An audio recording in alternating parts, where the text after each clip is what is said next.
time again. He's just built different. Manny Diaz, who was, of course, the Miami head coach, as Chris Johnson Jr. fields this and is met at about the 22-yard line. And all the statistical superlatives, we spoke about this offense being explosive. Well, Jesse, Cam Ward leads the nation in completions over 20 yards. He has everything you're looking for. Arm talent, accuracy at all three levels. We talked about the poise, and I think, Joe, his athleticism and his escapability is a dimension this offense has been missing for years. But today against Duke, he's got to be great with ball security. Duke has 19 takeaways on the season. It's more than any other Power 4 team in the country. Ward has to keep two hands on the ball in the pocket, and he has to make good decisions throwing downfield.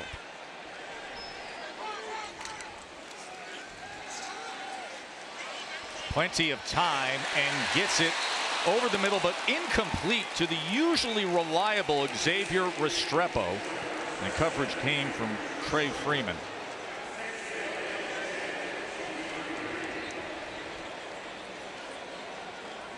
There you see that Miami offense, #1 in the country, nearly 47 points per game. Well, they can beat you in so many different ways, too. I know we always talk about Cam Ward, Joe, but they're a very physical running attack as well. And if defenses try to play two high safeties and take away the deep shots, they can get it done on the ground.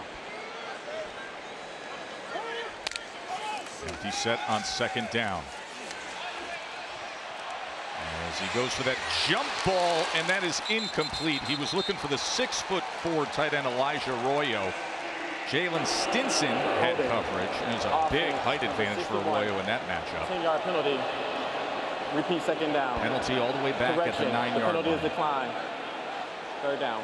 It's declined, so it'll make for a 3rd and 10. Well, it now sets up 3rd and long, and 3rd and long for Duke triggers DB pressure. This is where Manny Diaz and his coaching staff love to give you some funky, exotic looks up front, try and confuse you, and more often than not, they're blitzing small, fast guys from the second level to get after your quarterback. So Miami's got to communicate, and their running backs in the backfield have to do a great job picking up these pressures.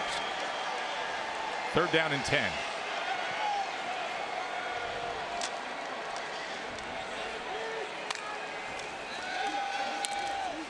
Ward looking for an option and finding one for a 1st down with Horton. Zay Horton out to the 45-yard line. Well, that time, Duke didn't bring any pressure. Instead, they decided to spy. These two guys are just kind of hovering, and they're waiting for Cam Ward to take off. But it opens up a window over the middle of the field for Cam Ward to take advantage of. Really nice job getting through his progression, and he finds his 6'4" receiver Horton for the big 1st down. 22 yards to Horton. Now quickly Restrepo, who's closing in on what could be a historic day. Xavier Restrepo, who's working his way up the program record book. It's amazing how quickly Cam Ward's able to get rid of the football. His throwing mechanics, he's like a shortstop turning two. Do you see how fast he got that out to Restrepo early, where he had space and could make something happen after the catch? 11 yards to Restrepo. Quickly again, this is George, but it is well defensed that time by Chandler Rivers, who's been having an outstanding season. Yeah, you can make the argument Chandler Rivers is the best defensive player for Duke. And here he is going up against Elijah Arroyo at tight end, much smaller than Arroyo, but he's able to beat the block and secure a great tackle. Chandler Rivers, 2 picks in the last 2 games. Cam Ward's got to be careful when he throws number 0's way. Tackled for a loss of 5.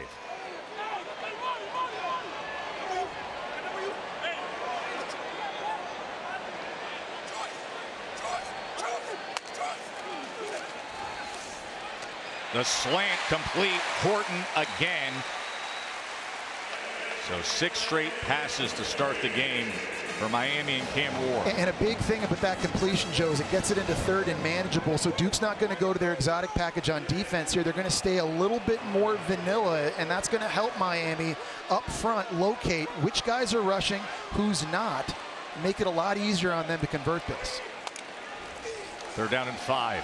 Martinez, first run of the game, and he's going to get that extra push for a 1st down. Kane. He's such a physical runner. The Oregon State transfer inside loves going between the tackles. He's patient. And Joe, these 2- and 3-yard runs early in games, they become 6, 7, 8-yard gains later. You've seen the last 2 games against Louisville and Florida State. Boy, oh boy, he can push the pile. Ward seemingly always at the ready. Look at him extending the play, and now downfield, touchdown! That is how Cam Ward does it. Right to Restrepo after doing a 360 dipsy due to extend the play.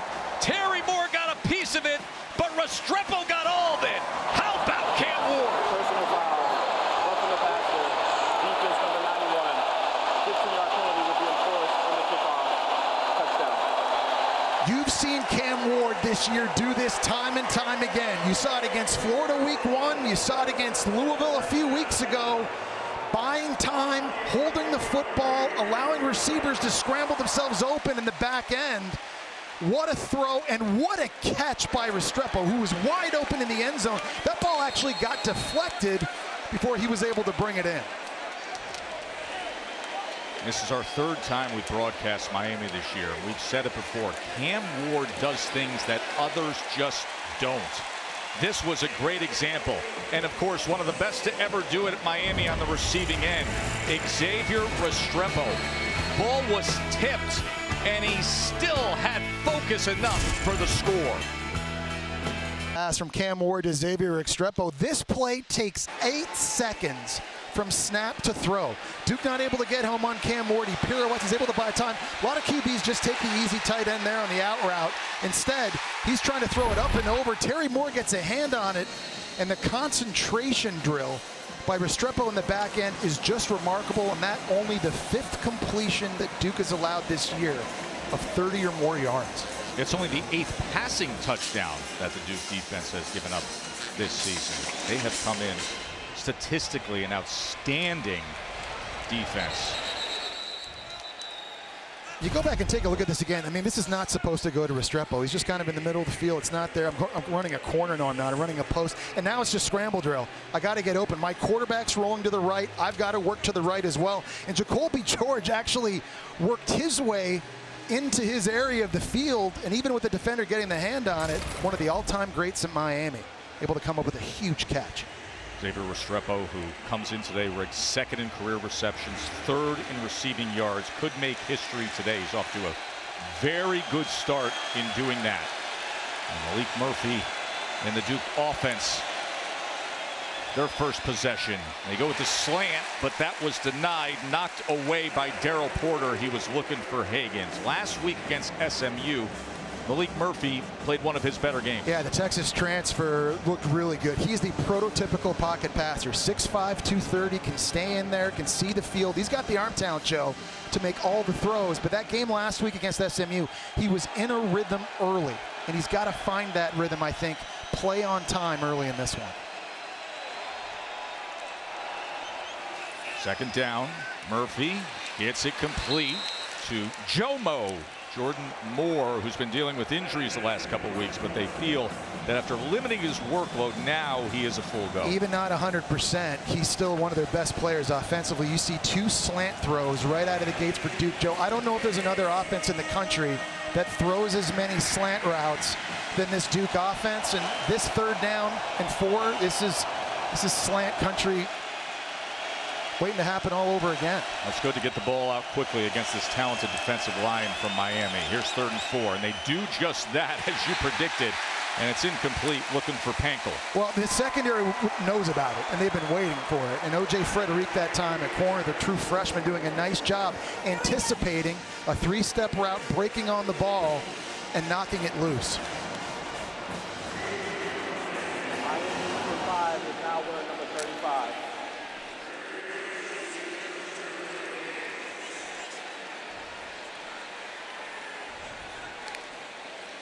Kane Reynoldsson on for his first punt of the afternoon. True freshman from Australia. Puts it outside the numbers and out of bounds.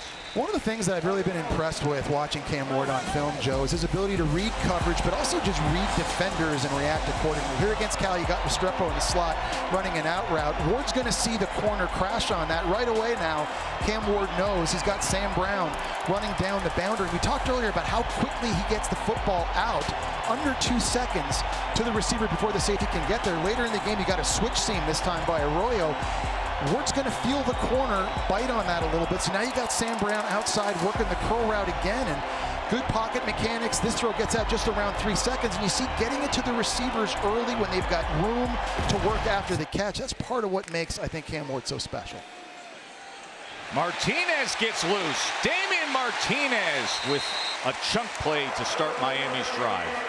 Yeah, in that time, Trey Freeman at linebacker has an opportunity to make this tackle, and he misses it. This is just going to be a little pull by the guard. Freeman's there, but he can't get Martinez on the ground. And again, these last 2 games, Martinez has really started coming on. Balled out quickly, back to Restrepo. Katie. Yeah, guys, these Miami receivers, they love playing with Cam Ward for obvious reasons, but Xavier Restrepo says he's a great communicator and listener, most importantly. He's constantly asking for feedback. Just after that touchdown, Cam came down the sideline showing the iPad to Zay Horton and Restrepo, talking through some plays and routes. It's that kind of relationship that they value most. Shannon Dawson, the offensive coordinator, has said he is an elite leader, and his understanding of defense, the way he can communicate it also, as well as Martinez continues to be the bull carrying the ball. Well, this is a downhill physical rushing attack from Miami. Big offensive linemen, and they are running right at you, to the right of the center, to the left of the center. No misdirection, no mystery. With these 2 big backs, and Damien Martinez and Mark Fletcher, they just try to wear you down. Ward after the 8-yard run by Martinez. And these are the arm angles, the ability to extend the play in the arm angles as he gets it to Horton. Yeah, and it's like you see Patrick Mahomes do it a lot in the NFL. He just has an ability to throw from so many different arm slots in awkward body throws that somehow just doesn't really affect his accuracy. You see on that last throw, his feet weren't set, his shoulders weren't square, and he's going to his left, and he's still able to find a completion.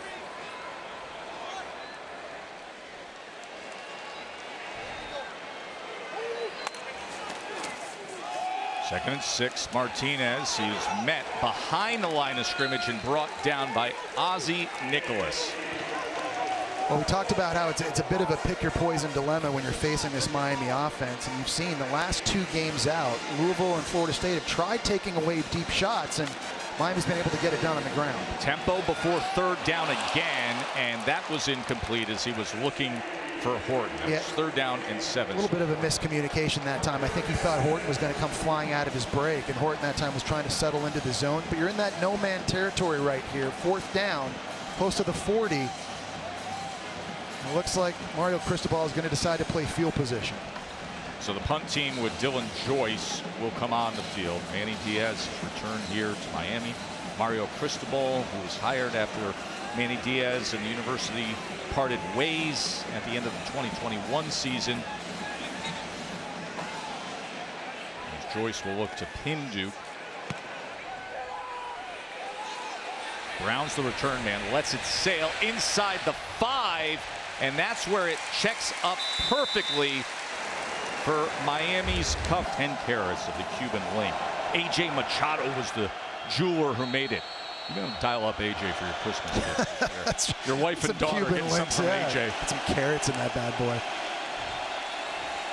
Here's Murphy from his own end zone, going to take a shot, and that ball was easily intercepted by Mish Powell. He was waiting for it like it was a fair catch on a punt.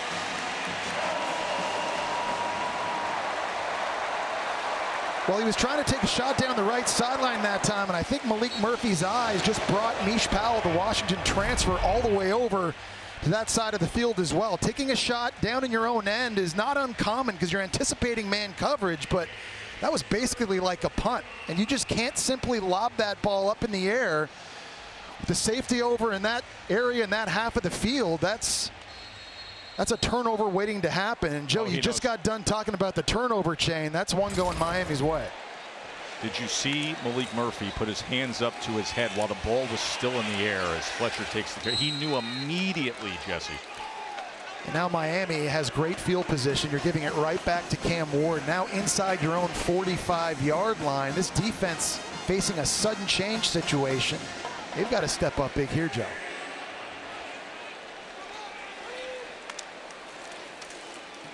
Fletcher again, and it's a good run by Mark Fletcher, who, as Katie detailed, is playing with a heavy heart, mourning the death of his father, Mark Sr. So you've seen Damien Martinez earlier, and how about the one-cut running ability of Fletcher? Just puts his foot in the ground, he finds the crease. There's no wasted movement. He's getting into that second level early, and you're seeing a lot of these white jerseys. They're moving backward here in the first quarter when trying to stop the run. 11 yards from Fletcher.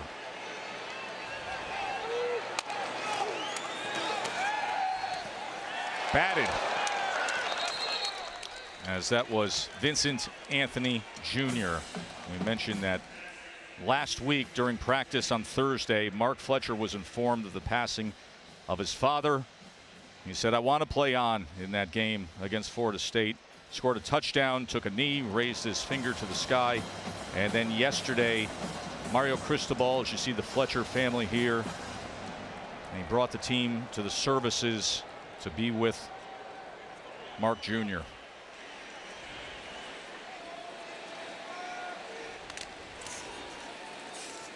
Second down. Fletcher keeps his balance and has a first down for the Canes. You know, Tess, he said he's never been more proud to be a junior, to be able to carry on his father's name. He said it's truly special that he's been named what he was. Katie, this locker room, they just love him so much. Mario Cristobal says that he's going to be a future Hurricane great and a future captain. Restrepo. This time he's tackled just behind the line of scrimmage by Kamari Robinson. There was Maalik Murphy moments ago. He knew it right away, launched that deep ball downfield. It was picked off, and now Miami is marching again.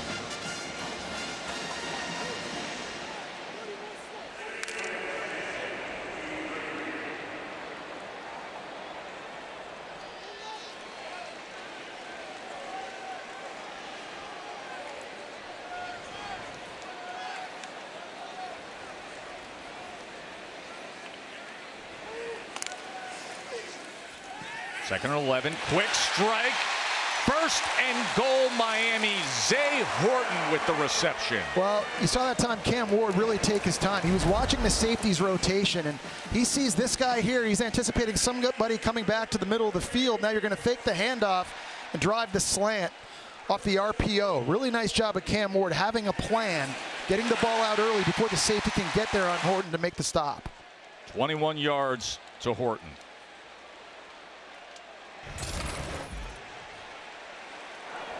High formation with Fletcher, the featured back. Fletcher looking for anything, but can't find much against that talented defensive front of Duke. How about Cameron Bergeron? Only 190 pounds, but at the start position that time, he set a wall. And he was the one that forced Fletcher to have to go back inside. I've been real impressed watching Bergeron this year. They use his speed really creatively on blitzes, but also on third down. He can be a spy, and with his speed, can make it difficult for Cam Ward to run around.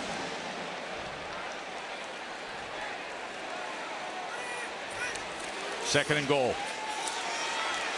Ward to the end zone. Touchdown, Miami. Cam McCormick, his 9th year of college football. Touchdown, Canes. Cam McCormick has been making plays in the red zone all season long. This is just a hard play action sell this way. Here's McCormick. He's just going to work on the backside. And Cam Ward's able to find him for the touchdown. The 9th year senior, it's his 3rd touchdown catch.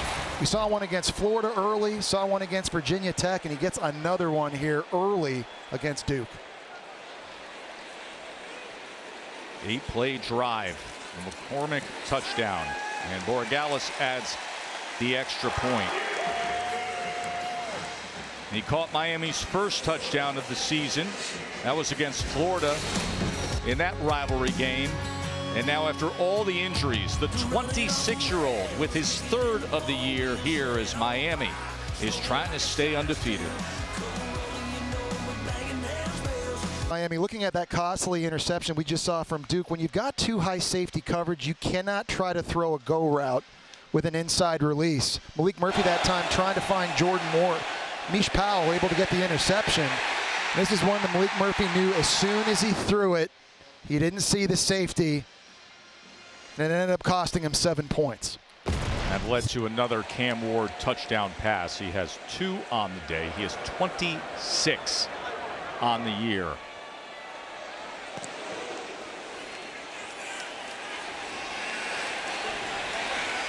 Peyton Jones, a little bit of a hesitation, then decides to take it out and struggles to even get to the 19-yard line. Let's go to the studio to Kevin. It's time now for our All-State check-in book. We have our first touchdown in Happy Valley. Will Howard picked off. Great disguise by Penn State. They show cover 2, turn the man. Oh no, pick 6, Nittany Lions. Zion Tracy to the house, 10-0 Nittany Lions. Back to you, Tess and Jesse. Thanks, guys. Jess, Ohio State Will Howard, the quarterback, has 1 completion on the day so far. Quinshon Judkins, of course, great running back, has 5 yards. That's the Ohio State offense early on against Penn State. Penn State wasn't sure if their quarterback, Drew Aller, was going to play. He's already off to a fast start, and Penn State out of the gates quick. Murphy, play action. That was denied, and a flag comes in as Frederic had coverage on Pankel. Yeah, again, Duke trying to go to the slant that time to Pankel, and just a little bit too much fighting and contact. Pass interference. Defense, number 29. Automatic first down. See the tug there with Frederic's jersey, his hand trying to get that right shoulder of Pankel. He's in breaking slant routes, man. Duke throws them in so many different ways, and you can tell already. We saw Frederic with a pass breakup on the first drive on a similar route.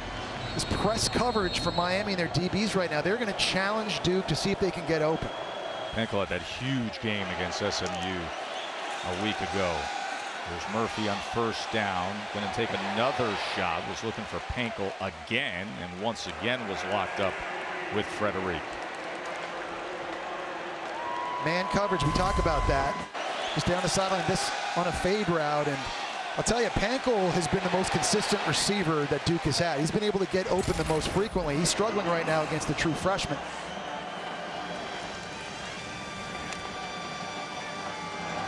Last week he had 11 catches, 138 yards. Had the touchdown in overtime. Of course, they went for 2 in overtime. Rolling the dice, came up short. Here's second down. Star Thomas can't find anything at all as he was immediately wrapped up on Maui Noah. Well, Miami is the best third down defense in the ACC. Opponents only converting 23%. A big reason why is the pass rush. When they get in these types of situations, Ruben Bain on one side, Tyler Barron on the other, they flex them wide, and there's a bunch of stunts and twists going on in the middle. This D-line, it's like blocking a moving target, and opposing offenses have had issues all season long.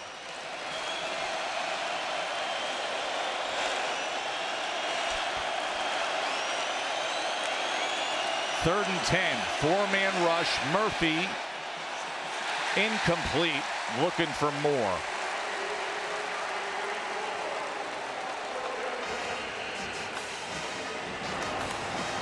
Duke has come out in this game, Joe, trying to be aggressive and throw on early downs. They haven't gotten anything downfield yet. But Miami is really putting them under pressure with this man coverage. Duke has not been able to get open.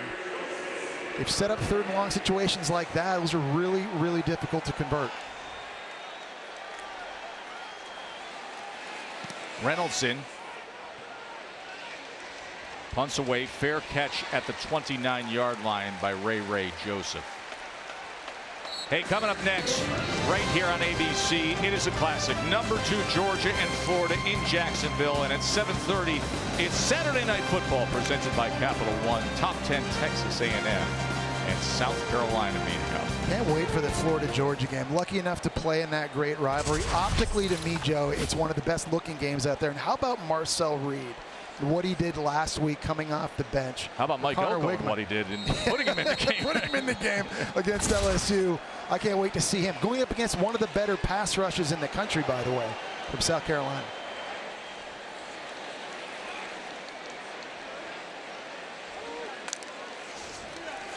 Cam Ward, 2 touchdown passes on the day, escapes the initial pressure and then throws it away.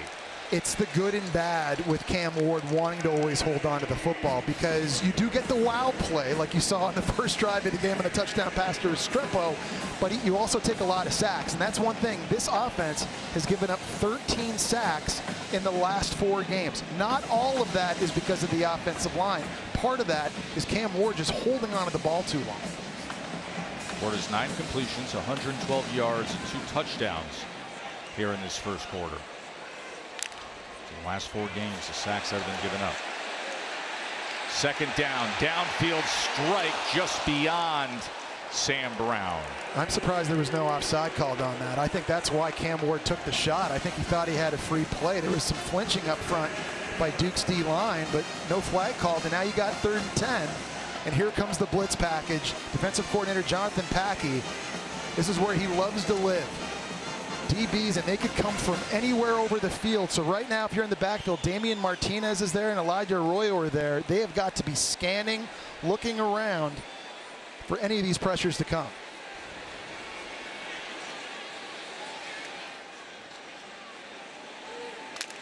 Third and 10. Pressure comes off the edge. Martinez did pick it up, but it goes incomplete as he tried to get it to Sam Brown. You're right, Joe. Good call. That time they did bring the corner off the edge, and Martinez's scan was really good. He was on point. Look at him looking out to the left right here. He's able to get to this really early, picking up Kamari Robinson. We've seen 2 throws in this game early. Cam Ward has been lights out, but a couple of in-breaking routes where him and receiver just haven't been on the same page, particularly on 3rd down.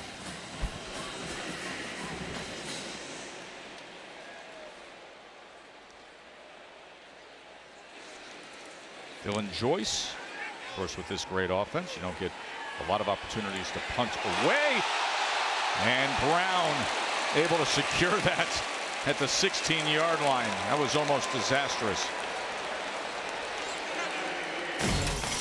Last week, SMU at Duke. This is Maalik Murphy. First strike goes for a touchdown to Pankel, and then the 2-point attempt, Jesse. It's just amazing to think.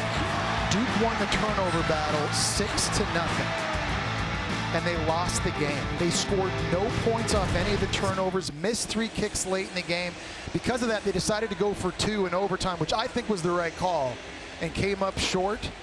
And so you kind of wondered what Duke's mindset was going to be coming into this one. Are they going to come emotionally drained? Or are they trying to make a statement against one of the best teams in the country in a big noon window? Remains to be seen. Murphy on first down as he finds Hagans, and Hagans picks up the block and weaves his way for extra yardage out to the 37-yard line. Really nice job by Hagans, just being strong through the catch. And Daryl Porter, number 2, he's going to drive this, again, expecting the slant throw, but he's not able to wrap him up and bring him down. Here's Jones on the carry.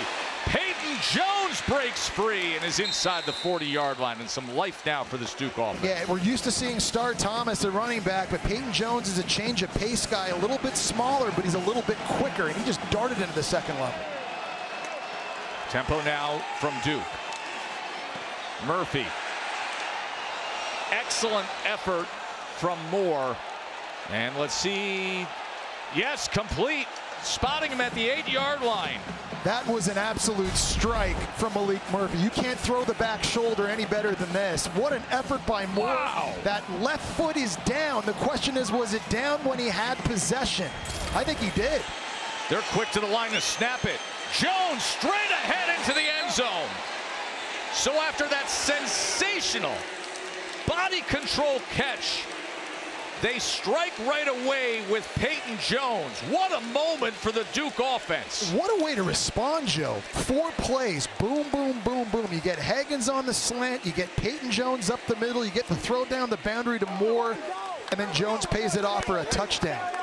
That's how you wake your offense up, and that's how you respond.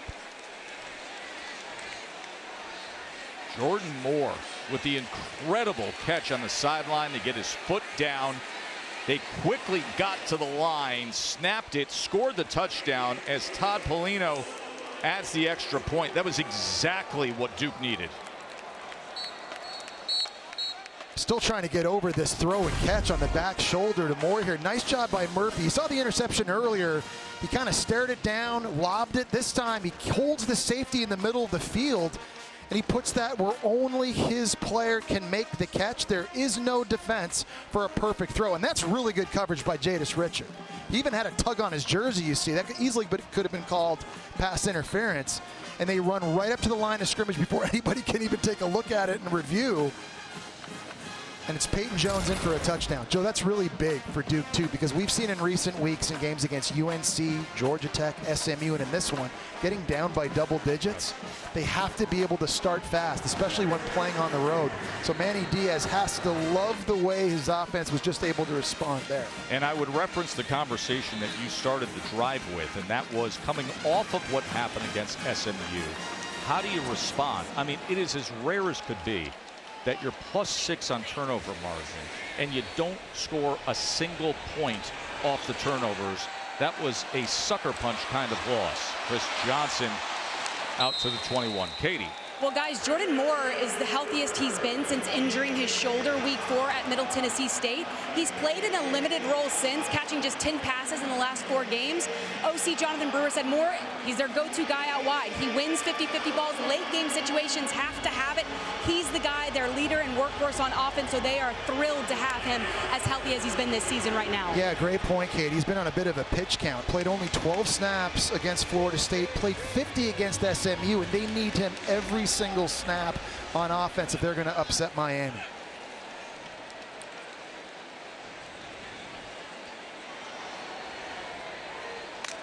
Miami had complete control, now back to a touchdown margin, and the Duke defense firing off defensively. That was Bergeron. The thing about this defense is they're very, very disciplined.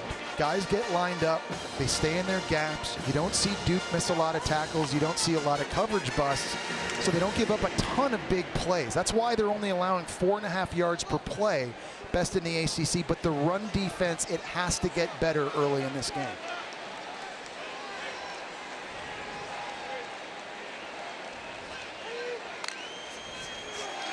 Ward on 2nd and 10. Quick strike as he goes back to Zay Horton. Man, the big body throws. Cam Ward trusts number 2 in tight windows because he's able to fit that 6'4" frame between defenders and the football, and he makes those contested catches like what you saw right there. We've seen completions like that out in the field. You might see another one here on 3rd down, asking for an underneath big body throw. It's nice to have receivers with big targets that can make those types of plays.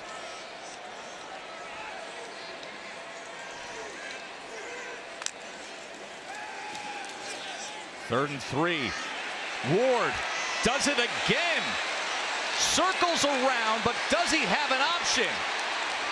He wants all of it downfield, but way out of bounds as Jacoby George was streaking way downfield. It's that escapability that, again, I just don't think Miami has had at the quarterback position for years and years and years. It's just when things aren't there and it's not open, you can make Kendi Charles miss, and then you can make Vincent Anthony miss, and you're buying time, and receivers are scrambling around, and you're finding a way to get rid of it.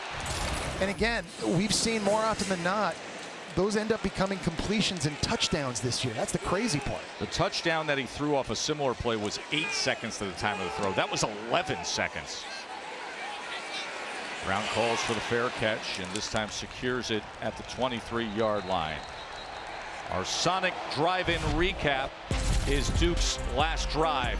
Joe, sometimes it just takes one play to get it going, and it was this slant right here to Haggins. Makes a guy miss. They get right up back to the line of scrimmage. You turn around, you hand it off to Peyton Jones. He rips one off. Nice job blocking up front. And now all of a sudden you decide, hey, we're crossing the 50. Let's take a shot. Let's freeze the safety in the middle of the field. Let's go to our team's leading receiver from a year ago and more, making a back shoulder stab.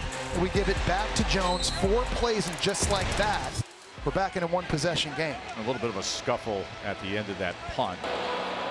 There are fouls by each team after the play. Unsportsmanlike conduct, Miami, number 31. unsportsmanlike conduct. Duke, number 1. That is each player's first of the game. The penalties cancel. First down, Duke. But I think you're seeing, we've talked about it, Joe. I think Duke coming in here with a bit of a chip on their shoulder, too, after losing the way they did against SMU. They know they should be a ranked team. They know they're very good. They should have 7 wins. This is a team that I know outside of the ACC, maybe not a lot of people really watching or talking about, but they've very quietly been putting a very special season together, and I think they understood the opportunity here today in front of this audience against this team to make a point and make an example out of Miami. And Jess, I can't stress it enough. It is hard to lose a football game when you're +6 on turnovers, let alone not even score off of I think in the last century, Joe, teams that were -6 in turnover were 1 in 134. Of course. Honestly. I mean, really, almost how can it be any other way? And yet, it went against them last week in overtime. Again. So if you're Duke now on offense, you're trying to kind of hold on to whatever you just bottled up on that last drive. And there was a nice little mix of throwing and running. It's going to be important for them that they can establish the run game a little bit, win on 1st and 2nd down to make the 3rd downs manageable and try and slow down this pass rush up front for Miami. They had 5 yards on their first 3 drives and then hit 83 yards with 3 plays over 20 yards on the last drive. Star Thomas taken down at 25. Miami head coach, who this week has talked about that he's at peace, that he's moved on. He's got himself a good football team, especially the defense, in his first year at Duke. Start of the 2nd quarter, his team facing a 3rd and 8.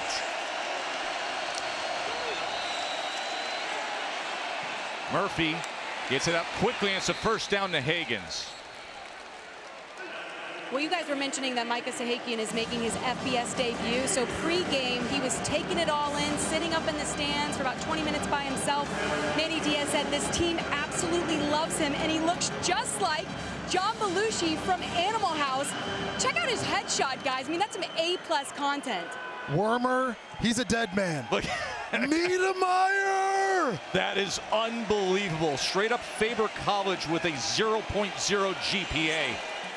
The Cornell transfer, whose own story is remarkable to get to this point. As Star Thomas tries to bounce the play. This is a guy we mentioned tore his ACL at the end of last year, so he can play in 4 games and still have redshirt eligibility as the flag comes in.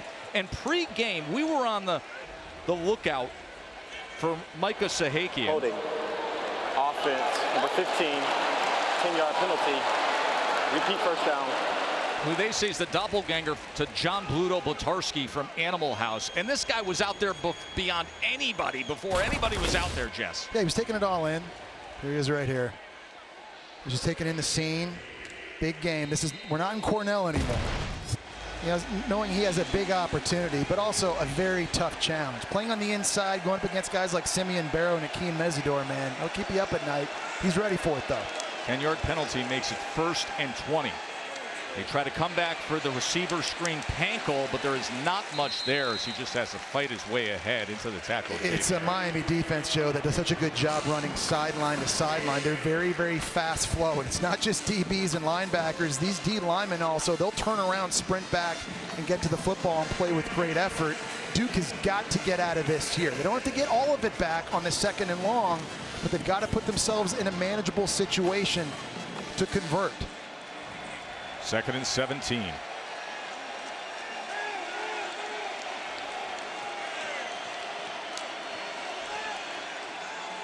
Murphy with time, going to take a deep shot again, and he's able to connect with Peyton Jones. Jones, who had the touchdown run earlier with a big explosive downfield. Well, Peyton Jones that time lines up outside at wide receiver in the slot.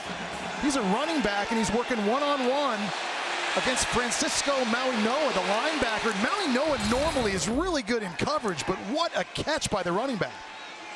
And now Jones looking to wiggle his way inside the 30. Yeah, Jones, who goes 5'10", 190 pounds, downfield against the 6'3", 230-pound linebacker. And I love the play call, too, by offensive coordinator Jonathan Brewer, because you've been seeing man coverage over and over and over again in this game. You're trying to throw slants. Sometimes it works, sometimes it doesn't. Let's get a go route out of the slot to our running back, something they have not shown this year yet on film. A little wrinkle, and it comes up big for Duke. 40-yard reception now has Duke in position.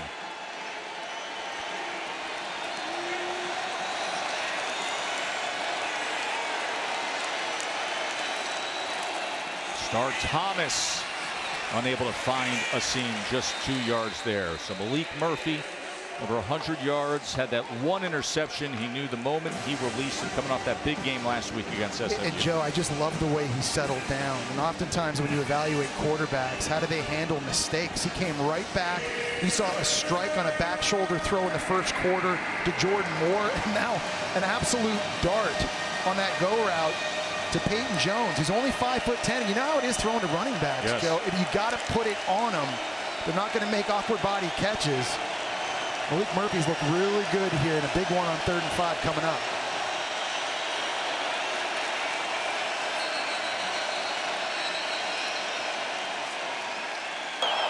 And a timeout is going to be used by Duke. They're facing a 3rd and 5 as Manny Diaz and this offense will talk things over when we return to Hard Rock Stadium.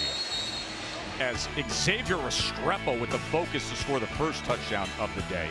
And then Cam McCormick, his 9th year of college football, is Cam Ward's 2nd touchdown. It was 14-zip, but then big plays for Duke resulted in this, the opportunity for Peyton Jones with the touchdown run, and now a big 3rd and 5, Jesse, for Duke. You're going to get man coverage here. We've been seeing slant city all early in this game. Jordan Moore ISO'd at the bottom of your screen.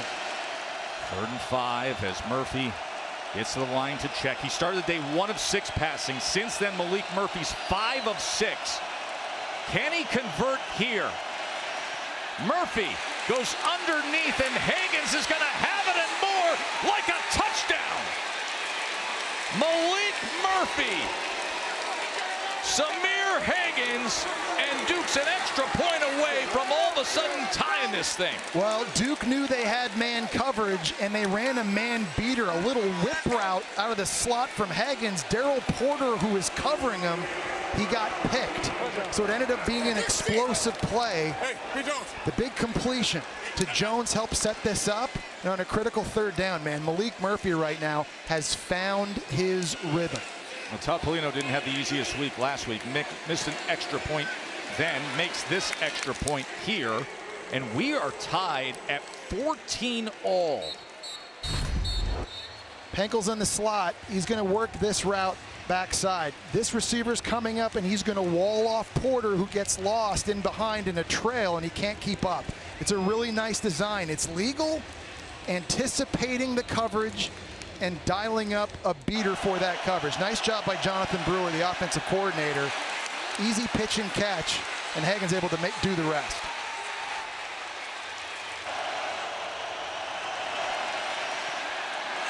There's just so much more available in the playbook when you keep the 3rd downs manageable. You can make the defense so much more predictable. In that type of situation, that was the perfect play call against the exact perfect defense. And now this pesky, fiery, confident Duke team who was coming off the heartbreak of a week ago of playing so well, getting 6 turnovers and yet losing a game in overtime. They have roared back here against Miami. Chris Johnson Jr. on the return. And special teams coverage able to wrap him up. Manny Diaz, the 50-year-old head coach at Duke, his return to Miami. He was asked plenty of it this week. He gave a quote from the classic literature that no man crosses the same river twice. And just he stresses that he's at peace. Listen, a lot of people down here that he still has a lot of respect for, but he said it is no different to him than playing SMU last week. I mean, listen, he's saying all the right things. You got to believe, from a human standpoint, this is personal for him. Still comes down here a good bit. He's got a place down in the keys. Damien Martinez able to spin his way and muscle ahead for 10.5 yards.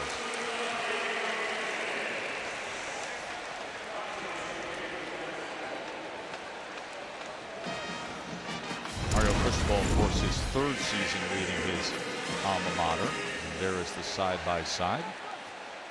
They're up to number 5 in the country right now. Diaz had early success when he was the Canes head coach.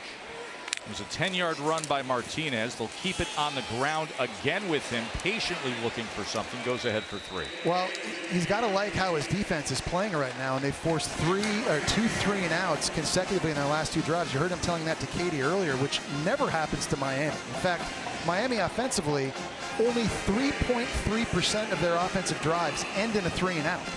That's the lowest percentage in the country. They've had now 2 in a row. So you're seeing this Duke defense starting to come alive, and on the flip side, their offense is waking up as well. It really just feels like a lot of the momentum on Duke's side right now. 2nd and 7. Fletcher, look at this hole for Mark Fletcher past midfield. Really nice job by Inez Cooper at right guard, and CC Maui Noah working into the 2nd level. Cooper at 350 pounds gets the push, and that creates this massive hole for Fletcher. Forget one cut, that's just no cut, north. Ball quickly out to Restrepo. That was awkwardly thrown as he couldn't come up with it. He's 4 receptions away, Jesse, from tying the all-time mark in program history. It's amazing. You know, Katie was reporting on this earlier, just how much chemistry Restrepo and Cam Moore have together and how much they work together in the offseason, throughout the week in practice. And the crazy part, Joe, is that it's only their first year together playing in the same offense, but it's like, you know, 2 people that can finish each other's sentences. They always just seem to be on the same page. And it's the coaching staff on the other sideline who recruited him.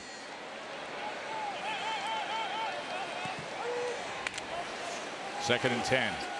Ward gonna get it to Martinez. Martinez was met right away. Chandler Rivers among those, with Terry Moore able to collapse on him. It's incredible when you take a look at what Restrepo has done, who he's passed on the all-time charts. I mean, names like Michael Irvin and Reggie Wayne, all the great Miami receivers that have been here, he has always shown up, especially this year. And here's a situation, Joe, on 3rd and 9. You'd like to go to your best route runner, the guy who's the most sudden in and out of his breaks, and that's been Xavier Restrepo this time up here in the slot. They started the game 2 for 2 on 3rd down. Miami's 0 for 3 since. They came in leading the nation on 3rd down conversion at 60%. Ward's going to run it himself on 3rd down and get it.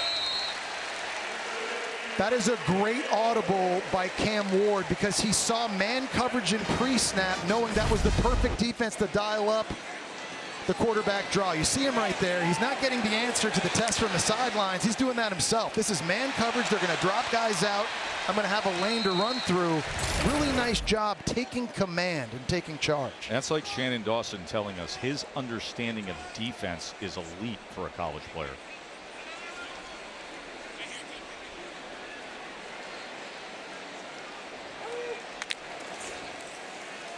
Play action. Ward on 1st down. Keeping it alive and then checking down to Martinez, and Damien Martinez just floating ahead for easy yardage as he has it down near the 20-yard line. You know, going back and talking about Cam Ward, Joe, and his command at the line of scrimmage, you'll see him constantly changing protections and making checks in the run game and changing the routes. And the amazing thing, again, he's only been in this offense not even a year. Right. And he hasn't just learned Shannon Dawson's offense, but he's taken ownership of it. And I think that goes into the NFL evaluation for him, Joe. You got to know, if you're a GM or a head coach at the next level, he's going to pick up your offense quickly, and he's going to take charge. After the 17 yards to Martinez, here's 1st down. Quick strike, incomplete. He was trying to get it to Horton. Chandler Rivers is a really good corner. He really, that already. He really is. And he's not the biggest corner in the country at 5'10", 180 pounds, but man coverage is really, really good. And you see, there was no tug. He might have tried a couple times. He didn't get anything.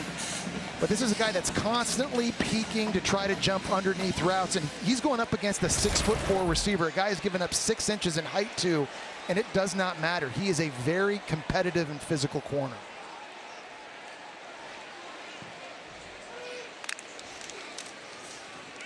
Ward on 2nd down, incomplete again, going back to Horton against Rivers, and a flag is down this time at the 4-yard line. Well, that time he found the jersey. He tried the previous play. That was the exact same RPO slant. That time, Rivers is guilty. Interference.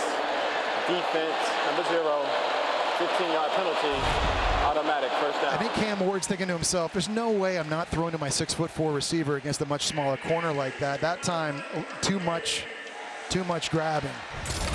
That's an easy call to make. First and goal, Miami.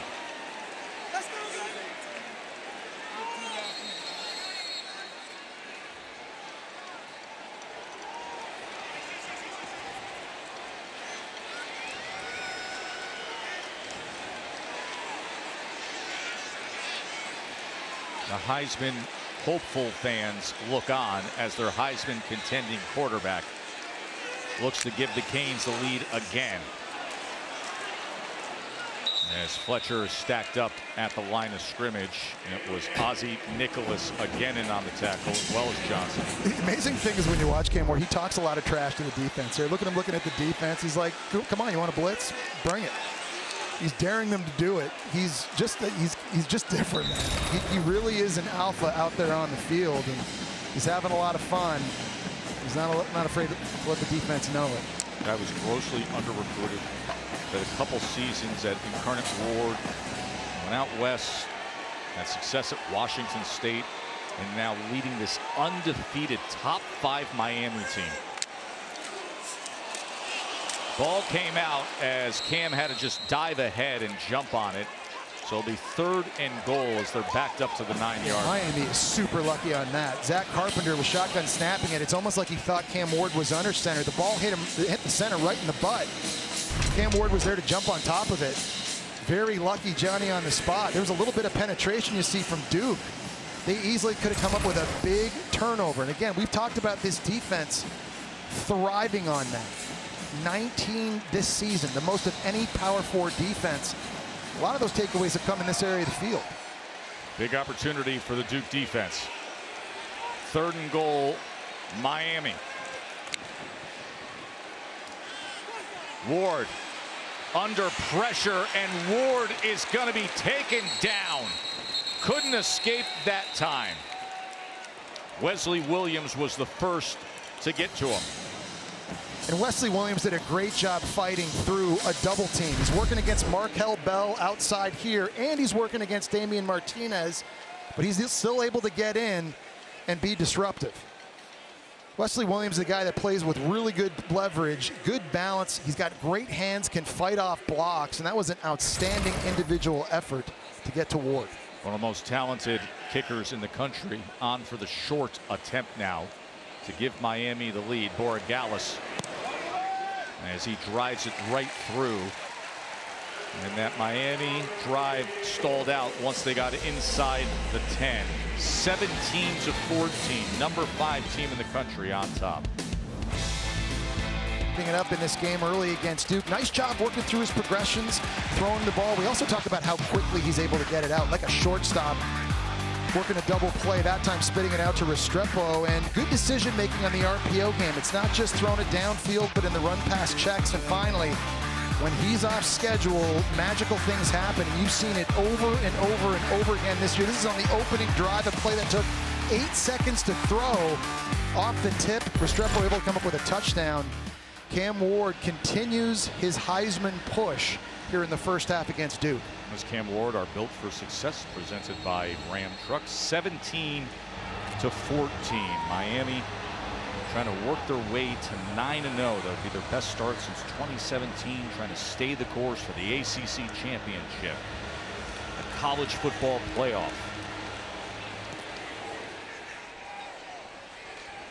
Cam Ward already 2 touchdown passes today. Our Nissan Heisman watch shapes up this way. Yeah, I really think, Joe, with these 4 players, it really is neck and neck. And when you're talking about Cam Ward, obviously he has the numbers. My biggest question up to this point in the year, where is the Heisman moment for him? You know, Miami, they haven't played any ranked opponents. He's done some really special things late in games against Cal and against Virginia Tech. That Heisman moment, Joe, it may not come until the ACC championship game. You know the numbers are going to be there, but I know that's one thing, the moments, that a lot of Heisman voters look for too.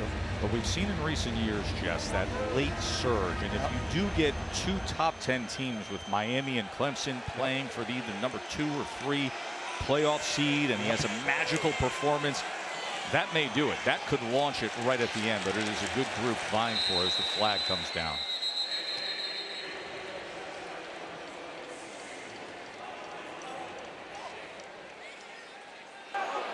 Holding. Defense, number 98. 10-yard penalty. Automatic, first down. The freshman Justin Scott. Lance Gidry looks confused because it looked to me on that play like Brian Parker, the right tackle, actually could have been called for holding himself, but going to go against Miami. And now for Duke, you know, they've got momentum and they've had some home runs running the football and they found some explosive plays throwing it as well. Maalik Murphy has really gotten into a nice rhythm. It would be huge for Duke to score points here at the end of the half, knowing they're going to get the ball first here in the second half.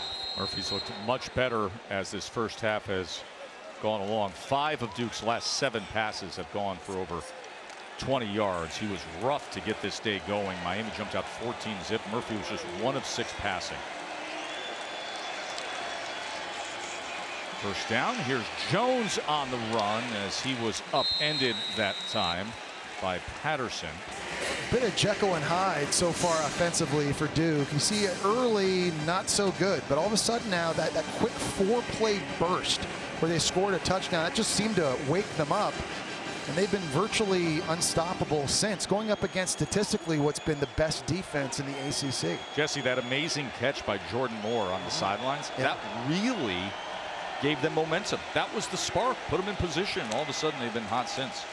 Here's 2nd and 6. Murphy spinning ahead for the line to gain was Eli Pankel. Okay, they keep throwing slant routes. At some point, they've got to throw a slant and go, right? I mean, they've been doing this all season long, throwing these in-breaking quick routes, but you've never seen on film a receiver faking the slant and then turning it upfield. You got to think at some point Duke's going to dial that up. Tim Hedgepath leads this cruise. The flag came in late. After the play, personal foul, unnecessary roughness, defense, number 99, 15-yard penalty, automatic, first down. It's Ahmad Moten, the defensive tackle. And Duke's going to get the ball to start the second half, so this is a swing opportunity here. If they already past midfield, they can score before halftime. Yeah, and Jonathan Brewer, Jonathan Brewer, yeah, and he's been doing a nice job too. He's kind of let the game come to him. He's watching what Miami's doing, especially in the secondary from a coverage standpoint, and he's starting to call man beaters accordingly. You get man coverage again right now. Murphy on first down. Incomplete, looking for Hagens. Flags rain in. Duke's going to be in position. So he saw man coverage and he dialed up the wheel route from the slot. It's the perfect call. Another good one by Jonathan Brewer. Defense, number 2, 15-yard penalty, automatic, first down. My old head coach in the New York Giants told me once, sometimes the worst thing on a deep ball, it's always to overthrow it because you don't give your guy a chance. Underthrowing deep passes isn't the worst scenario because if your receiver has to come back and fight through coverage, oftentimes you'll get the pass interference flag. That's exactly what happened there. Not a perfect throw from Maalik Murphy. If that had been over the top, that would have been a touchdown, but still, Duke comes up with an explosive one, and here they are, Joe, knocking on the door, the 25-yard line. Jess, 3rd Miami penalty this drive. 40 yards Duke has gotten because of it.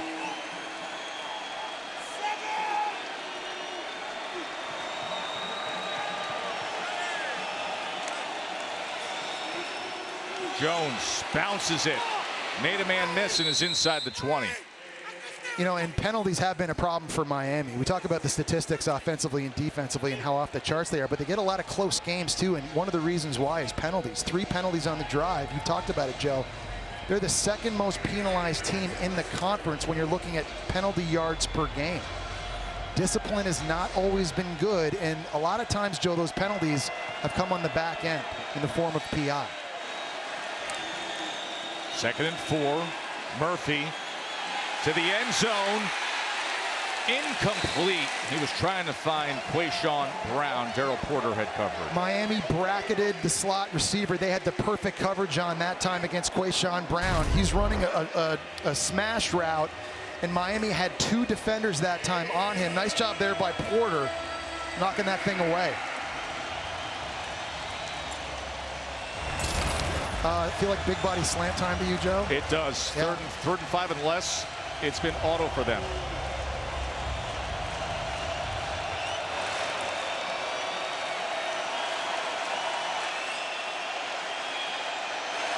Pankel's the 6'3" receiver. They go with the screen. Hagans, and it is first down Duke.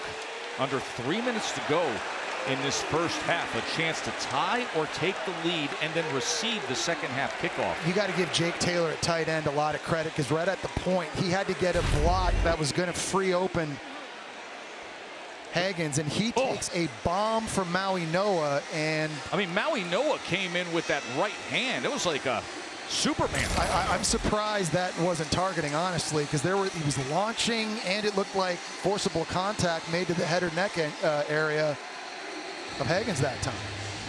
Let's bring in Bill Lamagnier, our rules expert. Billy, what do you see here with Kiko Maui Noah coming in at the end? That was a striking blow for a personal foul. So there should have been a flag on that. But targeting, no. 2-minute timeout. Duke on the go, trailing by only 3.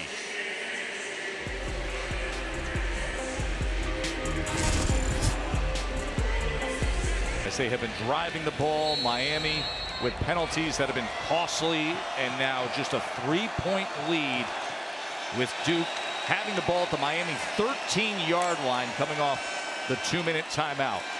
They go back to Brown, and Brown tries to turn the corner and just gets inside the 10-yard line before he is tracked down. Go back and look at Hagans' hit again. He got up a bit injured as well. Now, he's not a defensive player, so this can't be targeting once he has the ball. Now, he gets punched in the face by Maui Noah. I'm sure he was just trying to knock the ball loose.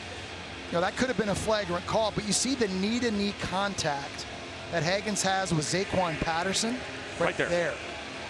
He got up limping gingerly a little bit, and it's a guy Duke needs on the field, Joe. He's made some big plays in this first half. Yeah, just they've targeted him 6 times, but 4 catches for 63 yards and the touchdown. Had the 27-yard thrilling touchdown earlier. 2nd and 4. Murphy fakes left, goes back to Jones, and Duke takes the lead. Peyton Jones. And all of a sudden, undefeated, top 5 Miami has Duke roaring back. The pump fake freezes Maui Noah for just a split second, and that's what allows Jones to get out in the flat with the blocker out in front. We've talked about offensive coordinator Jonathan Brewer having really good play calls against all this man coverage from Miami, and that time he dialed up another one. And you've seen Jones make plays running the ball. In the second quarter, Joe, he's making big-time plays catching it. Polino adds the extra point. Peyton Jones had the touchdown run. Now the touchdown catch. And Duke comes alive. Upset-seeking Blue Devils here in South Florida for halftime against the undefeated Canes.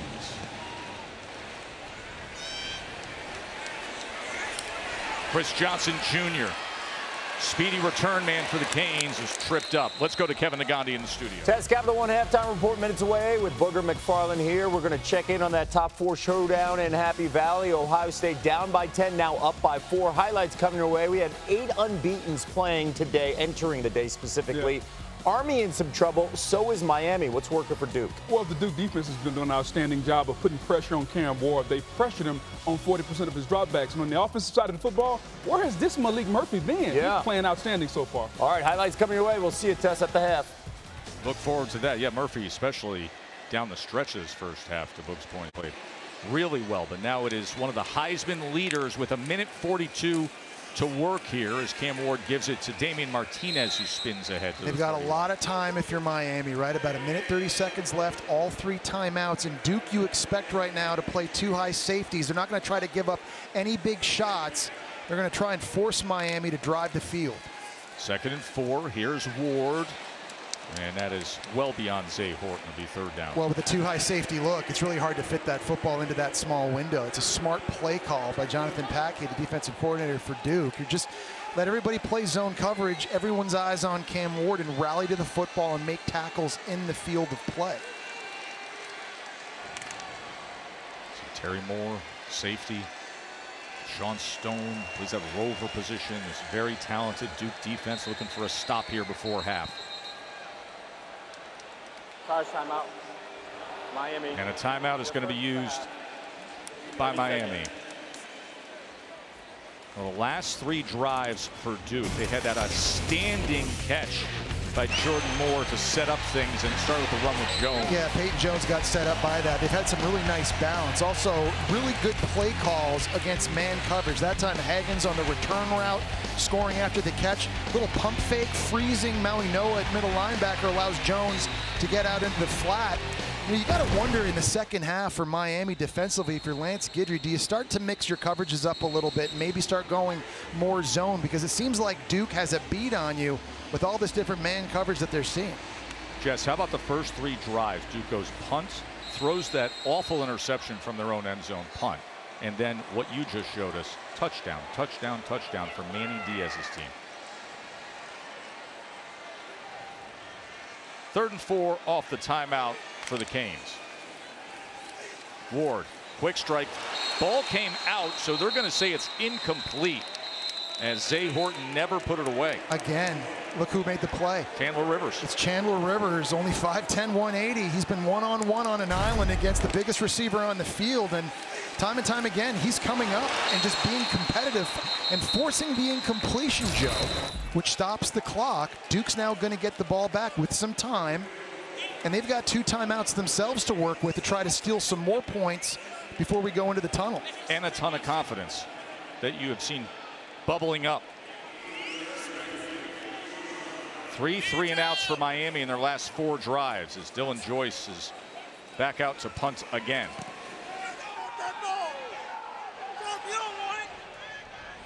And it's going to check up and settle in around the 25-yard line. Meanwhile, of course, a busy day here on ABC. The world's largest adult beverage outdoor get-together. Yeah, that's not apple juice they're sipping. No, I promise you. SEC on ABC will bring you one of the great traditional rivalries of the game, in Florida against Georgia is coming up. Jess, you have obviously such a close tie to that game. Great memories. And it really is, optically, it's so cool, Joe, because you're in the stadium and both teams get to wear their home jerseys, and then half the stadium's red and black and half the stadium is orange and blue, right down the line. It really does look and feel special. They're going to be renovating that stadium, so the next couple of years there's going to be some movement. Yeah, going to Atlanta, I saw, going to Tampa Bay one year. Okay. Start Thomas on first down as he makes his way to the 30-yard line. Flag comes down. Remember, 2 timeouts remain for Duke. Holding. Offense number 15. 10-yard penalty. Repeat first down. A penalty on Jake Taylor at tight end. Right away, Lance Guidry is switching up. He's not playing man coverage anymore on this drive, which is not uncommon in 2-minute situations. A little bit more zone coverage, an extra safety back deep, but I think that's maybe a mentality he might want to carry over here into the second half to stop giving up these deep throws. This secondary's been beat a couple times over their heads and after the catch.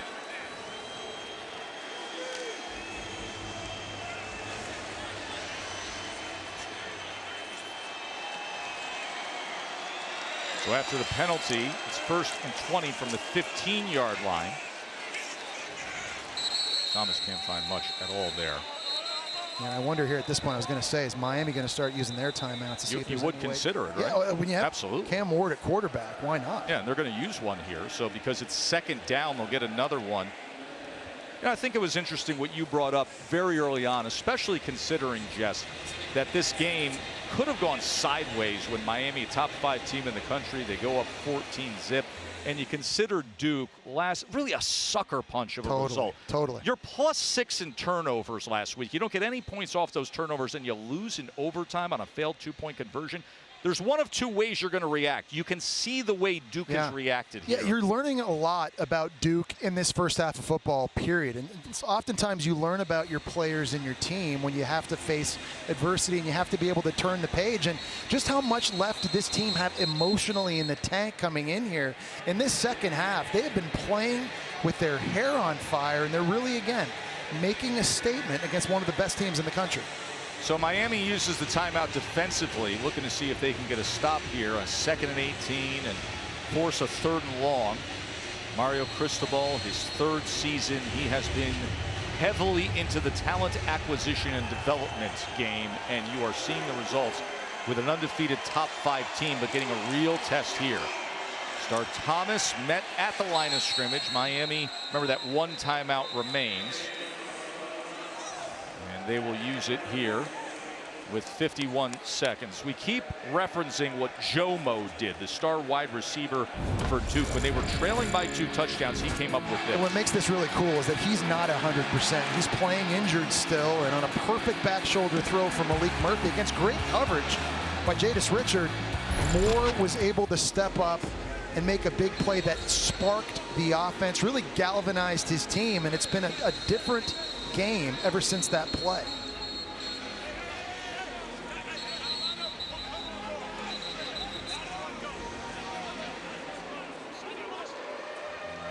Kevin and Booger are coming up at halftime. They'll get you up to speed on everything going on with Ohio State and Penn State. And we've had a thriller here in South Florida with undefeated Miami trailing against a Duke team that found a way to come back here in this first half with 3 straight touchdown possessions, 21-17. Now a 3rd and 18. Thomas. This will make it out to the 25-yard line. I like the idea there too, Joe, honestly. You've got the lead here at the end of the half. With Miami's pass rush, you don't want to risk holding on to the football and getting hit in the back of the head. There's a fumble, something crazy happens. Just ask Louisville about that. I mean, you can bleed this clock all the way down till there's about 1 second of difference between the play clock and the game clock. So from a strategy standpoint, I think for Manny Diaz, that was really, really smart. It was. And then you think about how valuable timeouts can be, because if Miami had 1 more left, yeah, there you go. Not bad field position. Just under a minute to play with one of the best quarterbacks in all of football. And one of the best kickers too. That's right. Borregales, who can kick, kick 50-yarders. So good idea there by Manny Diaz and his coaching staff.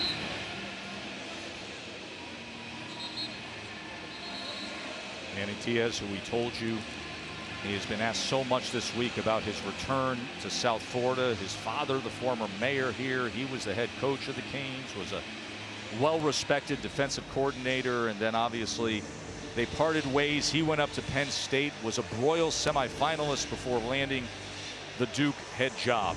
He said, I am at peace. A lot of friends here, a lot of people he respects both in this program in South Florida, but he's at peace with where his life and career is. Should be putting a second on this clock here based on the differential that we were looking at between game clock and play clock. They're going to put 2 seconds. Okay, so if you're Maalik Murphy and you're just going to take a knee, you can't take it right away.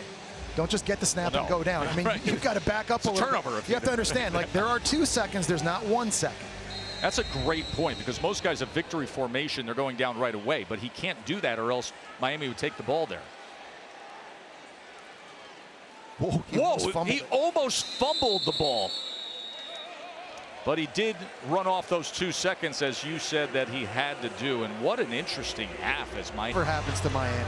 Never. #1 offense in the country is Miami, but they are trailing against this upstart Duke team. We'll get the ball to start this second half. Maalik Murphy, the starting quarterback, came on. And he found a rhythm after the first couple of drives. When his back foot hits, the ball comes out here on the slot slant, frees the safety in the middle of the field, get the back shoulder down to Moore. That was a huge play and a momentum-changing play. Let's freeze the safety again. This time man coverage. We got our running back, Peyton Jones, on the scene.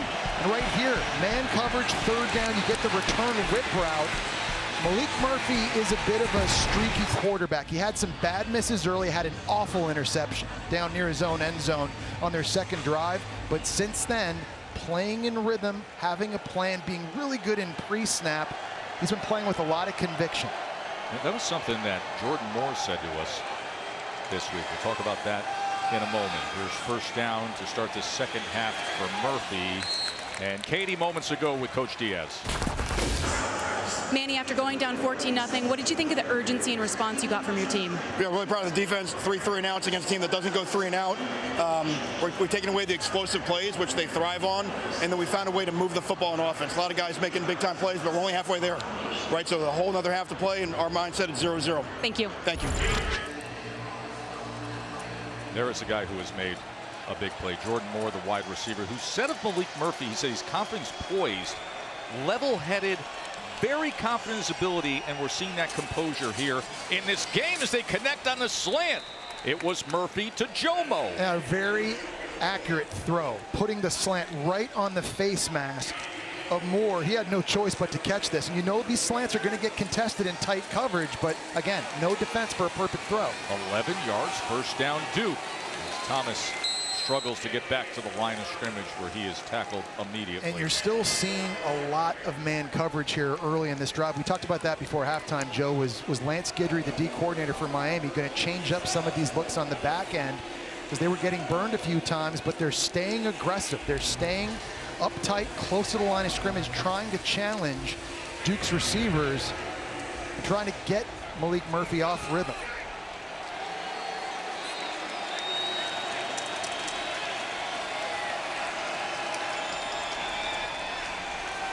Murphy gets it in stride. They are past midfield as he connects with Higgins. Well, that time on the RPO, it's the play fake that freezes Bassane at linebacker. It also freezes their nickel outside, Richard.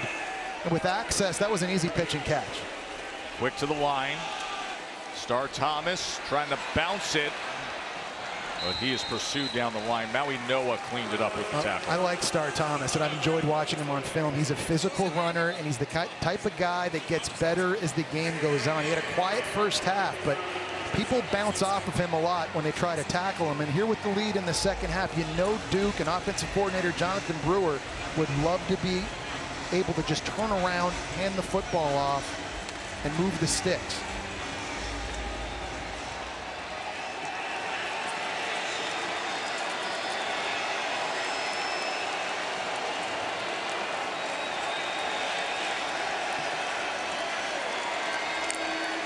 Second and 11.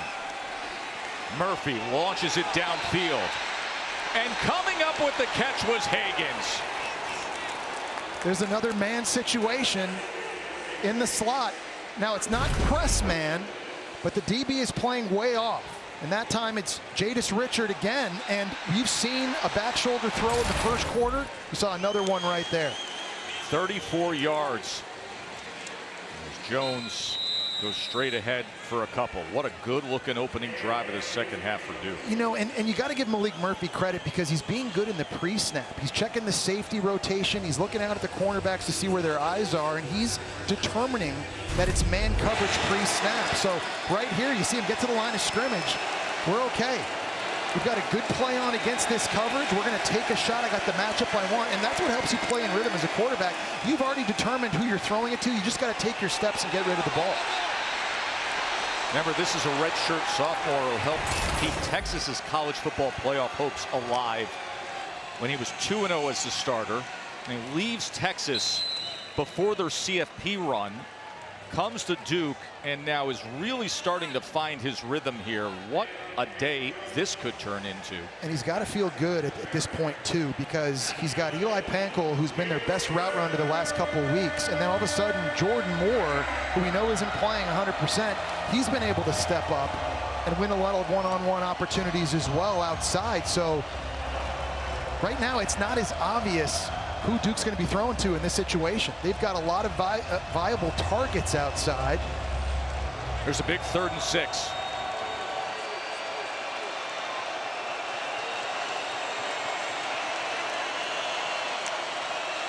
Murphy against a 4-man rush, and the whistles came in just before that snap as the flag rains down. Prior to the snap, delay of game, offense, 5-yard penalty. It's still 3rd down. You know what you'd love to see from Miami too, Joe, at some point is the pass rush to come alive. And Maalik Murphy has had a lot of clean pockets to throw to. You got to give his offensive line a ton of credit.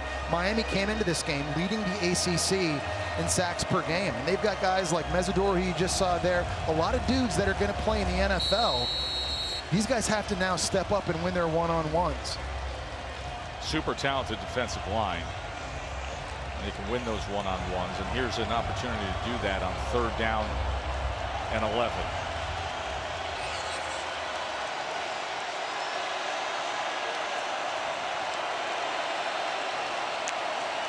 Murphy on 3rd and 11. Here's Hagens turning the corner, and he's going to be marked about a yard short of that line to gain. That's a really similar route to the one he scored on in the 2nd quarter. He was able to break 1 tackle and try to split 3 defenders. It's going to bring up 4th and short, and what does Manny Diaz decide to do here? Remember, he went for the win against SMU in OT and showed that he was willing to be aggressive. He's leaving his offense out on the field here, down close to the 5-yard line. Yeah, last week they had a field goal attempt blocked in the 4th quarter. They had a short field goal miss. They had an extra point miss. They're going to use a timeout. Folks, it's going to be 4th and 1 at the 6-yard line when we return. Here, undefeated Miami, and now a 4th and 1 at the Miami 6, Jesse. Yeah, Star Thomas, their bigger, more physical running back, is in the huddle right now. One thing to keep in mind, Duke barely ever runs Maalik Murphy. It's something they hardly ever do in games. So if you're Miami, you've got to be keying on 17. He's lined up at receiver now, expecting him to come back in the backfield. And Murphy 6'5", 230. And now they do shift. Here it is, 4th and 1 Duke. Murphy, they're gonna get right in with Jomo. Jordan Moore, touchdown reception on 4th down.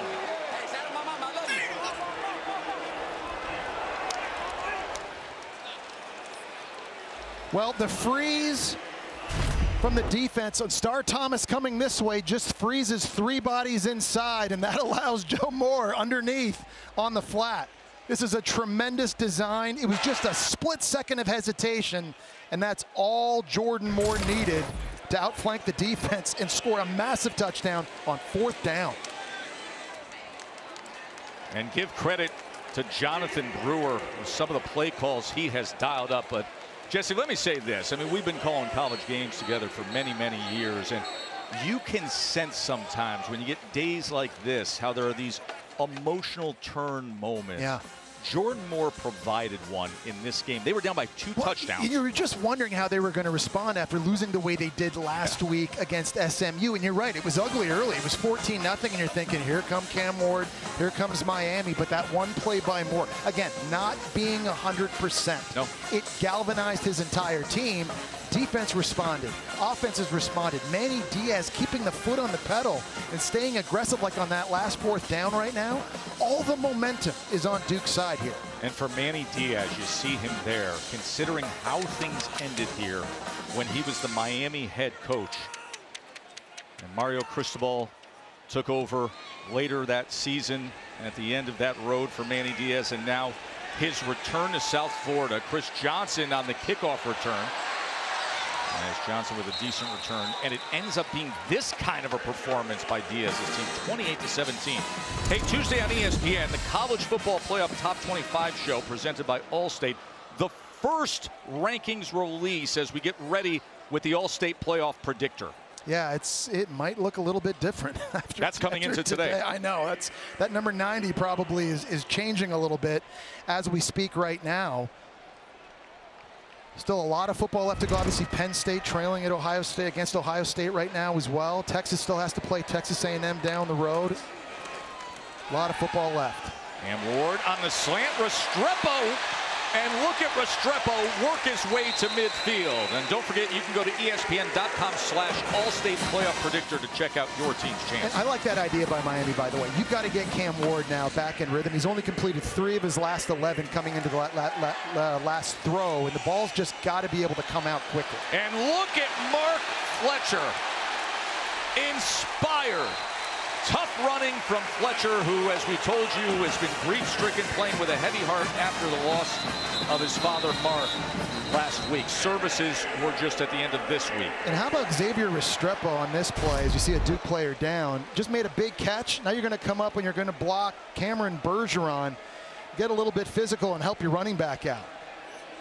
It's not just what you do when you get the ball in the passing game, but you've got to be the complete wide receiver, and one of the all-time greats in Miami getting it done. And Terry Moore is down, the starting safety for Duke. We'll take a short break. ABC College Football, presented by Tums Gummy Bites, is brought to you by Ram Trucks, built to serve. Well, this was 2015. Miami-Duke, of course, one of the most famous odd plays in recent college football history. The 8 laterals with Corn Elder then taking it 91 yards. And Miami pulled out that win against Duke back then. You know, more recently, Duke has won 3 out of the last 5. They had lost 13 of 15, and now they've won 3 out of the last 5. And now, with this exceptional Miami team that's 8-0 with a Heisman contending quarterback in Cam Ward, it's Duke 28-17 against top 5 Miami. Cam Ward launching it downfield, looking for Restrepo. I know that's a tough catch, but that's one Xavier Restrepo normally makes in his sleep. I like the play called by Dawson. You're trying to get Ward outside to buy him some time. It's going to be a wheel route and tight coverage. Give Jalen Stinson at safety a lot of credit. He closed the distance quickly to help knock that thing loose, but that's a catch Xavier Restrepo has been making his entire Miami career.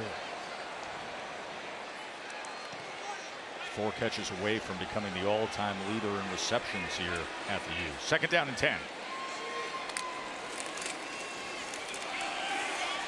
Fletcher makes his way inside the 30-yard line.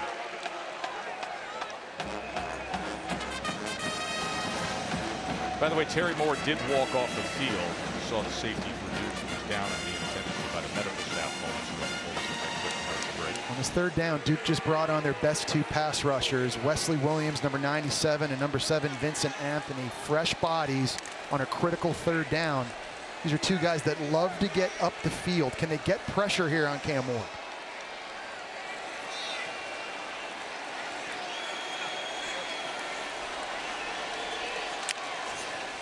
Third down and 5. Quick strike is complete for a 1st down, Jacoby George. Well, it's been Isaiah Horton on the receiving end of most of those. This time, though, it's Jacoby George going against Chandler Rivers, and he wins. Just on the slant throw, breaks across his face. He's so quick and sudden out of his break, and a nice throw out in front, right on the face mask by Cam Ward, moves the sticks. 8-yard reception by George. Miami had a 2-touchdown lead, now trailing by 11 halfway through this 3rd quarter. Cam going up was George again. What an effort. Body control and hands. Jacoby George, 17 yards. It's 1st and goal, Miami. You've seen Maalik Murphy do it a couple times with the back shoulder throw. There's a really nice one from Cam Ward as well. How about the extension by George? Really good coverage that time by Kamari Robinson. Nothing he could do. Quick to snap to the end zone. Touchdown, Xavier Restrepo.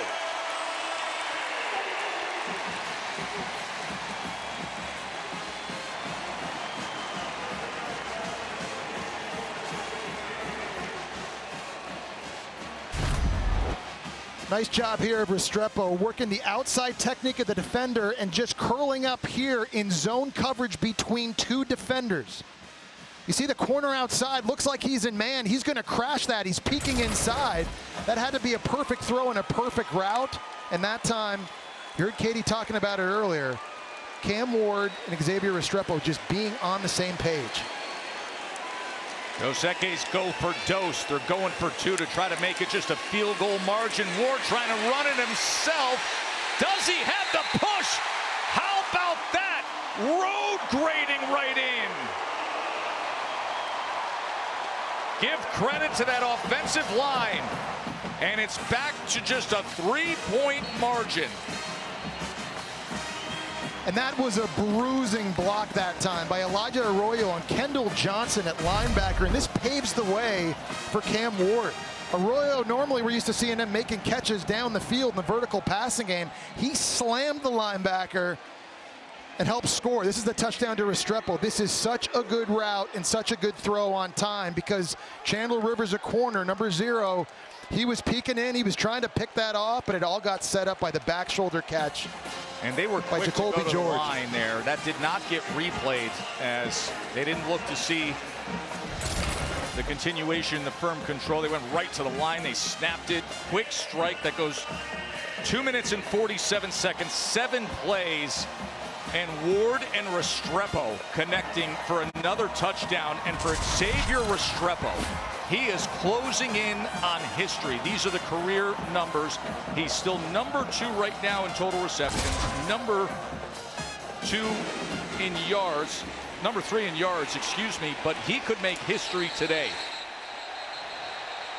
Kevin Nagandi, we got ourselves a good one here. That's no doubt. AT&T's keeping fans connected as we take a look at our multi-view, which is showcasing a bunch of great games across our networks. Right now, Ole Miss all over Arkansas. That game over on ESPN. UTSA up a touchdown against Memphis over on ESPN2. NC State feeling really good on the ACC network. And we're at the half on the SEC network with Vandy and Auburn tied at 7. Back to you and Jesse. Look forward to the rest of the day of college football. Georgia, Florida set to come your way. See Texas A&M later tonight.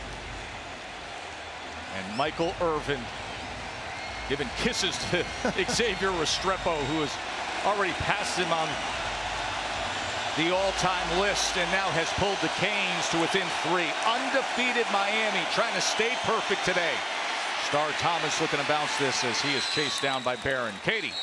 Yeah, Tess, I mean, talk about dependable. Mario Cristobal said, you know, Cam finds Restrepo when it's crunch time, critical play, gotta have it. Look at those 4th down catches this year. I mean, both Cal and Virginia Tech. Cristobal said those are historical catches, game-changing, season-defining catches. He said that guy is as valuable as any player on our team, and that he's teammates with Cam Ward. And Katie, don't you get the feeling when the game's on the line, when you have to have it, your best players have to touch the football, and that's Xavier Restrepo. Murphy on 2nd and 6. Intercepted. He floated it downfield and is picked off by O.J. Frederick, and the true freshman with a heck of a return. And man, oh man, do the Canes have Uncle Mo. Momentum Miami. Well, anytime receivers take an inside release on a go route, the throw has to be absolutely perfect because you're now throwing it more to the middle of the field, and that's what happened. Frederick, the true freshman, takes the outside, forces more to go inside, and that ball just had a little too much air under it, and Frederick fielded that thing almost like it was a punt. A true freshman, not highly recruited coming out of high school, but he got to camp, he just competed, and he earned time. And he's shown up here in this game making big-time plays out on an island. And now after they just went down the field, scored a touchdown, got the 2-pointer, Cam Ward and the Canes right back out there. Here's Arroyo on the tight end screen. 1st down, Canes. You just feel like that last touchdown, Joe, by Miami to Restrepo, it totally changed the momentum. Just listen to the crowd right now. They've come back alive. Their defense responds with an interception of their own, and now you've got Miami driving.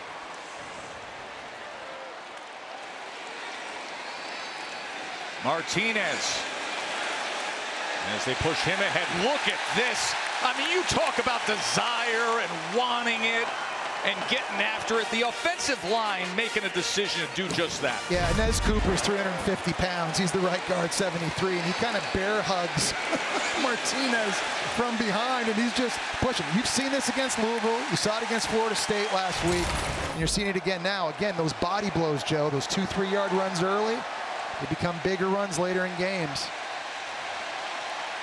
There's Frederick. He had the interception, and now what will the offense do with the opportunity? Cam Ward 3 touchdown passes today. Spent a lot of time staring over there at Jacoby George. Must be something he likes. 2nd and 3. Ward felt the pressure, gets rid of it for a 1st down to Horton. Cam Ward just finds ways. That time Cam Ward started looking to the right, nothing there. He was able to turn around. I don't know how he got this ball out with 2 defenders around him and how it was able to somehow become an accurate throw to Horton. Martinez as he lowers the shoulder inside the 10. Joe, you and I talk about it almost every week. It's like these run plays, it's like a prize fight. It's like body blows that wears defenses down. Look at this throw again. You talk about awkward body throws. Like you've got a guy with his helmet in your spine. And somehow still, with those throwing mechanics, the different arm angles and slots, I don't know how he does it, but he's able to get it out accurately. Gets a big defensive end, a 6'6" Vincent Anthony. 2nd and 6 now for the Canes. There's a buzz here at Hard Rock after that interception and a chance to retake the lead after they trailed by 11. Ward, the slant, and Jacoby George scores it. They're going to say Duke is arguing he didn't have firm control. They're saying incomplete. Incomplete is the ruling. This was a small window in between Rivers and Stinson. Looks like he has it in on his body. And then it starts coming loose when he goes to the ground, Joe. I don't think he had possession all the way through. Look at how close, Jess. That's a great play at competing again. We've seen Rivers.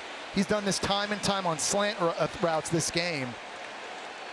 Just able to be physical, do it cleanly. And that is a good call, incomplete. That was a good look all the way through. The process of the catch was not completed with firm control. So it is 3rd down and 6. Cover 0 look here. Ward sidearms it underneath. Restrepo's going to give them 1st and goal. Well, that's a nice job. Duke was showing pressure. They dropped out into zone, and Cam Ward had to get through a progression a little bit, but the time the offensive line gave him allowed him to find Restrepo underneath. He was like his 4th read on that progression. Now a fresh set of downs inside the 3-yard line. Whole lot of body paint to write what's pretty obvious, that Cam Ward is among the very best in the country. Heisman candidate. Looking to give his undefeated Canes the lead here. They go to the up back, and that is going to be stopped short. It was Elijah Lofton, and they're saying touchdown. Initial surge was stopped short, and then the second effort, he brings it in. The H-back tight end, Elijah Lofton, the true freshman. And Manny Diaz is saying, we got to take a look at this. He's pointing to the elbow. Well, let's take a look again. Lofton, you see him a lot in goal line situations, but you haven't seen him turn around and take handoffs too much. Where is that elbow, and where's the ball in relation to the goal line when that elbow hits? This is what Manny Diaz is arguing for. Remember, the ruling on the field is touchdown Miami. So you need inconclusive video evidence, undisputable video evidence to overturn this. And it is a touchdown. Wow. Elijah Lofton, the freshman from Vegas, as Miami, the Canes have stormed back. They trailed 28-17. The offense found its groove. The defense got the turnover. And undefeated Miami is up. You can download the Taco Bell app to learn more. And of course, when you're a student here at the U, that student section can roll right into like a night at High Beach or Club Space or 11 or Floyd. You just pick them down there, don't you, Jess? Yeah, not that I have any prior experience. No, you're dog and stroller guy nowadays. Places. Right.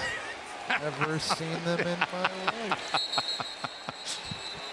Well, crazy 3rd quarter, Joe, right? Duke came out with a lead starting at the half, and then they go down the field, 4th and 1. Are they going to go for it? They do. They hit Jordan Moore in the flat for a big touchdown. Everything going Duke's way, but Cam Ward and Xavier Restrepo link up for a touchdown. That seemed to change things because on the very next drive, Duke tries a go ball down the sideline. O.J. Frederick, the freshman, gets the interception, and they capitalize with true freshman tight end Elijah Lofton punching it in. And all the momentum now is switched back to Miami's side. There have been so many different ebbs and flows in this game, and now all the pressure on Maalik Murphy and this Duke offense to answer. Here's Murphy.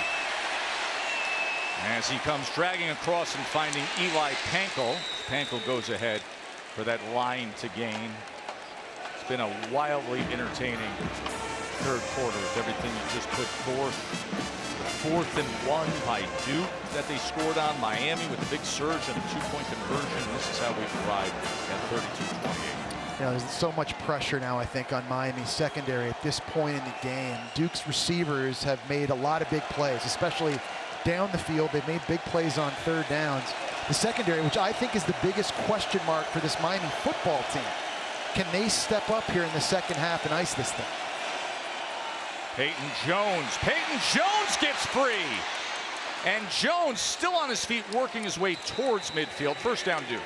The zone is the bread and butter run for Duke, and it's a simple concept. You've got linemen working double teams and then guys climbing up into the second level. Great job right here by the center, right there. He's able to chip up, that's the right guard. He's able to chip up and get up to a linebacker, help open a crease. These running backs are patient. When they see the holes open, they put their foot in the ground. It's a simple concept running it, but it's been hard all season for defenses to stop. 13 yards there. First down, Duke. 48-yard line.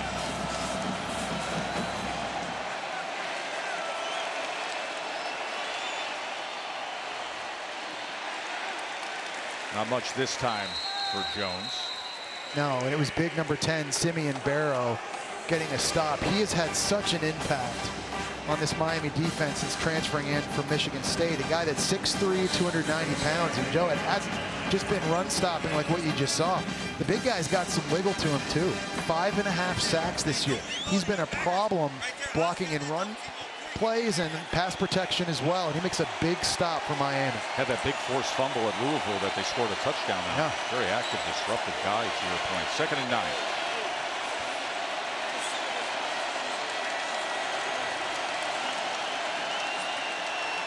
Murphy gets it out quickly and gets it complete to Pankel. Well, it's a good timing throw too, because Miami's showing blitz. They're going to bail out in his zone coverage, and there's never any hesitation from Maalik Murphy trying to find Pankel there on the out route. Check if this is a catch. He goes up, down. I don't know. All looked like to me like it may have been moving. His foot was already off the ground.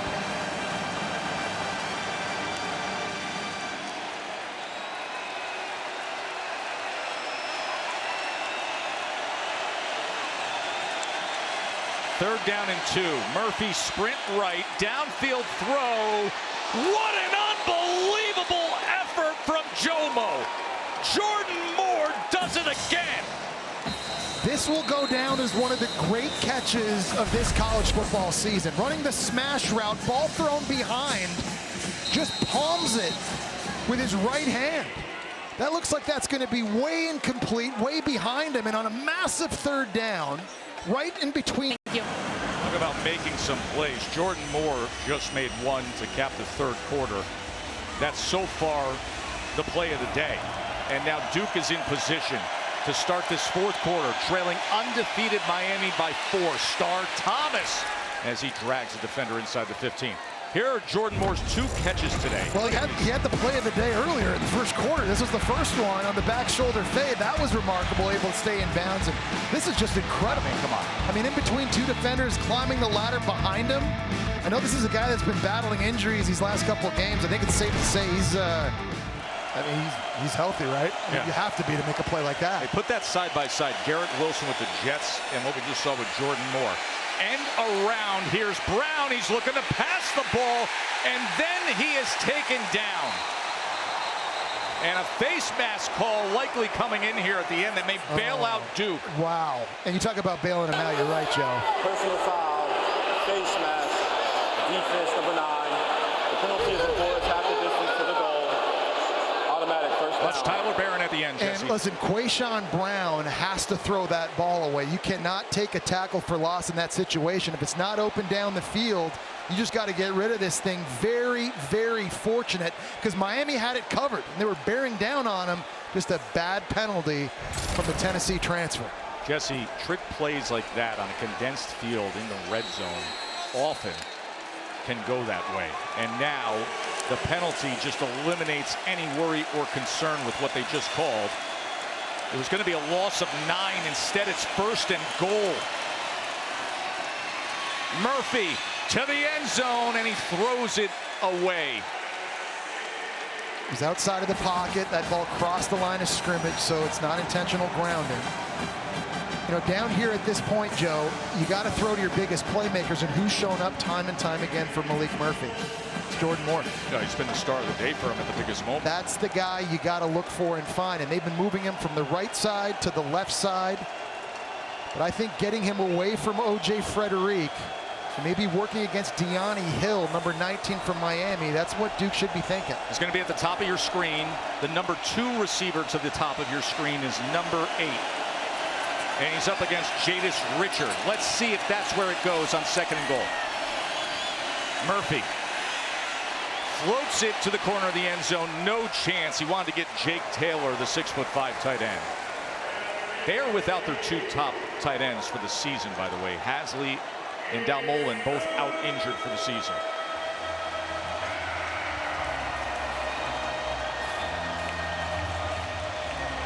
Trailing by 4 against the number 5 team in the country, undefeated Miami, upset-seeking Duke, now facing a 3rd and goal.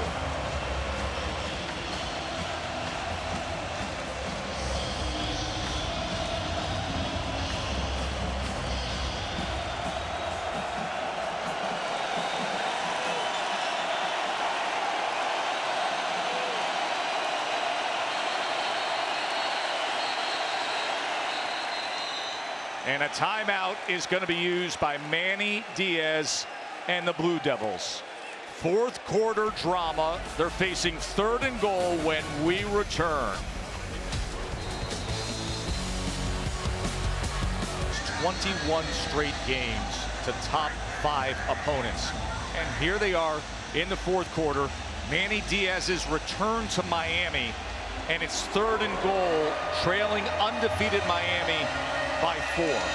Their biggest playmaker, Jordan Moore, he's down on the right side, outside, working against Miami's corner, Deani Hill here. This is where I'd be thinking if I were Maalik Murphy. Now they tighten up the formation, bring him in closer. Star Thomas is flanking at running back. 3rd and goal. Murphy to the end zone. Incomplete. He was looking for Higgins. It was a low throw in front of Richard. And I'm curious to know what Duke's going to do. It looks like they're going to kick a field goal, and that's interesting, considering the struggles that Todd Polino had last week against SMU. Remember, he had his last 3 kicks blocked, and to me, Joe, at this point, we saw Manny Diaz go for it earlier on 4th and 1. I just don't know if you're going to beat the Hurricanes with field goals. Polino to cut it to a 1-point margin.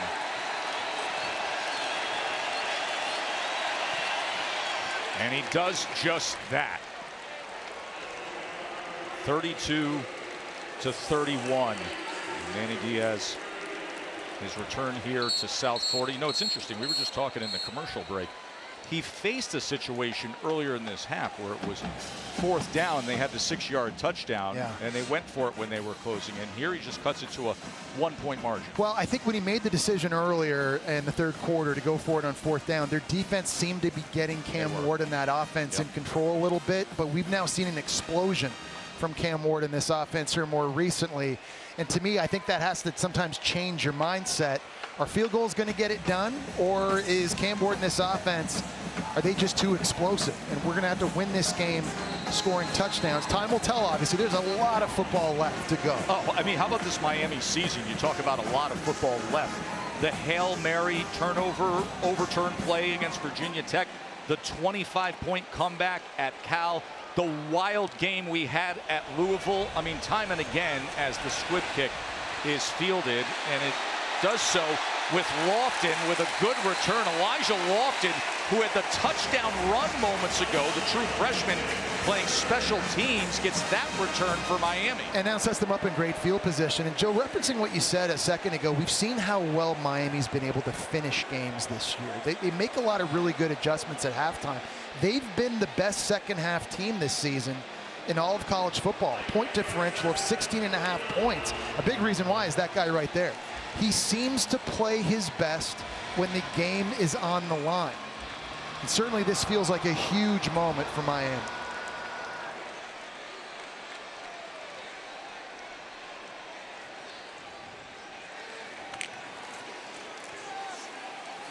Here's Martinez, doesn't find much. Miami back on offense, and that means that Xavier Restrepo, who's been sensational today with 2 touchdowns, could make history. You think about all the all-time greats, and he's closing in. He's 1 away from tying the all-time receptions list and 40 yards away from the all-time yardage mark. Number 1 is Santana Moss, and Xavier Restrepo could take that slot right here in this 4th quarter. You should QB draw this if you're Cam Ward. Only 5 guys in the box.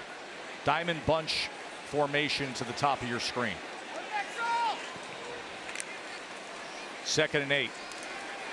Downfield in stride. He's got George. Touchdown Canes.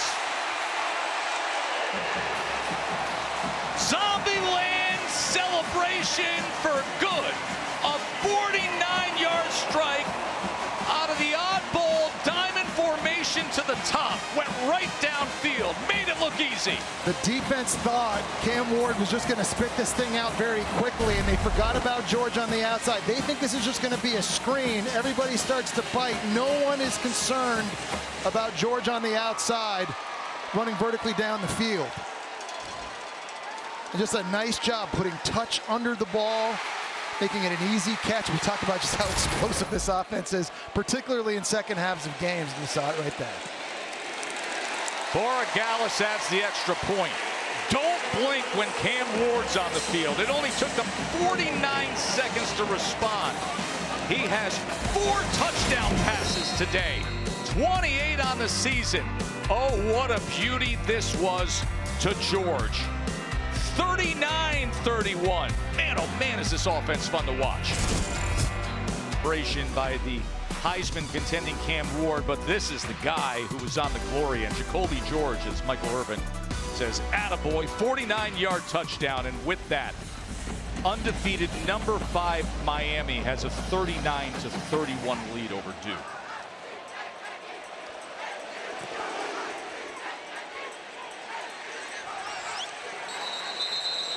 Just test, Jacoby George was so upset with himself on the sidelines after dropping the ball in the end zone 2 drives ago. Cam Ward and his teammates said, flush it. You're going to get another opportunity, make it count, and boy, did he just minutes later. Katie, he did. Big-time players make big plays in big games. It's got to be the last name, Katie. That's what I think it is. Del Piccolo's his last name? Oh. No. Oh, I'm sorry. George has come through, okay? I'm sorry. Italians can dream, Katie. Yeah, we know how to finish games, y'all. Shout out Paulo. All right, here we go.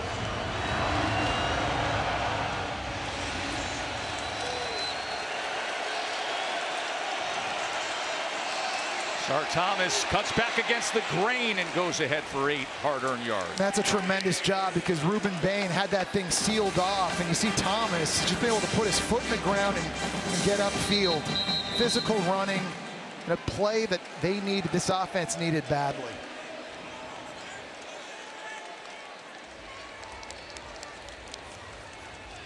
See Simeon Barrow is slow to get up.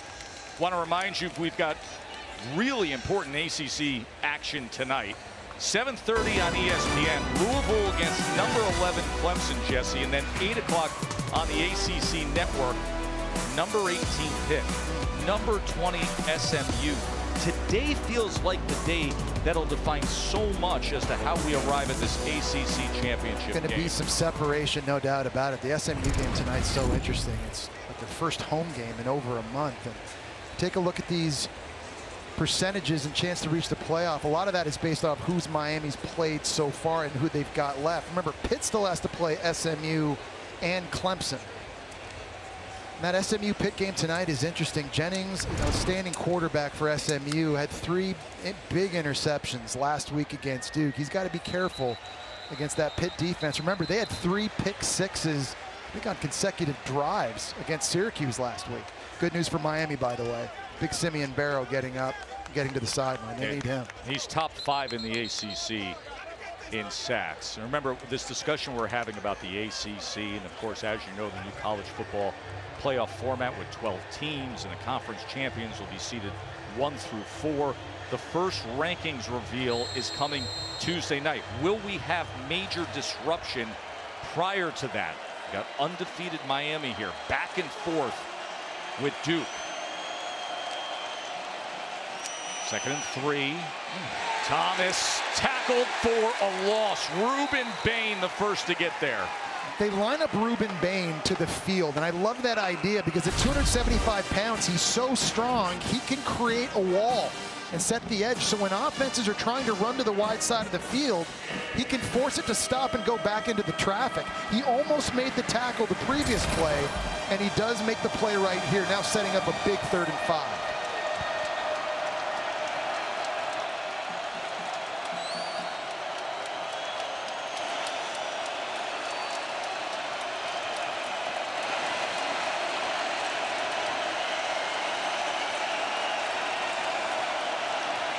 Murphy on 3rd and 5.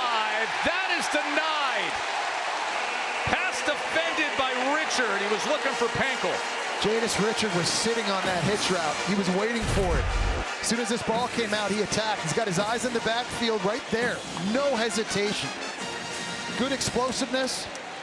Forces the PBU, and Miami's going to get the football back. Great job by Richard. Reynoldson on to punt. Under 12 minutes to play. Duke offense found their groove. It was the first 3 and out since the first quarter. This a line drive knuckler for Ray Joseph to return, as he was tackled by the snapper Curtis Cooper from Huntsville, Alabama.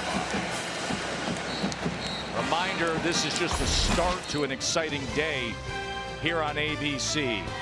Action coming your way from Jacksonville, a much improved Florida team going up against number 2 Georgia, the SEC on ABC. Trevor Etienne, former Gator, now the starting running back for Georgia. This is going to be personal for him. There he is. Personal also, I think, for Florida's defense that has gotten a lot better, Joe. Yeah. The last 3 games out, they've been a lot more physical. This one's going to be a lot of fun. You got Georgia today. They've got Texas next week. But they're that kind of team at this stage of the season. They can get somebody. We'll see if it happens coming up on ABC. Cam Ward takes his time and gets it complete to Brown. And Sam Brown, what a move for extra yardage past midfield. He turned the corner and split defenders. Such a good job by Cam Ward here, just with progressions. And he starts this thing looking all the way to his left, and he's going to scan back before finding his 4th receiver. Just a really good understanding here of coverage and of the progression and what Shannon Dawson's trying to draw up before finally getting it to the Houston transfer, Sam Brown. Jalen Stinson was down at the end of that play, one of the starting defensive backs for Duke. He was able to walk off the field. It's a 20-yard completion.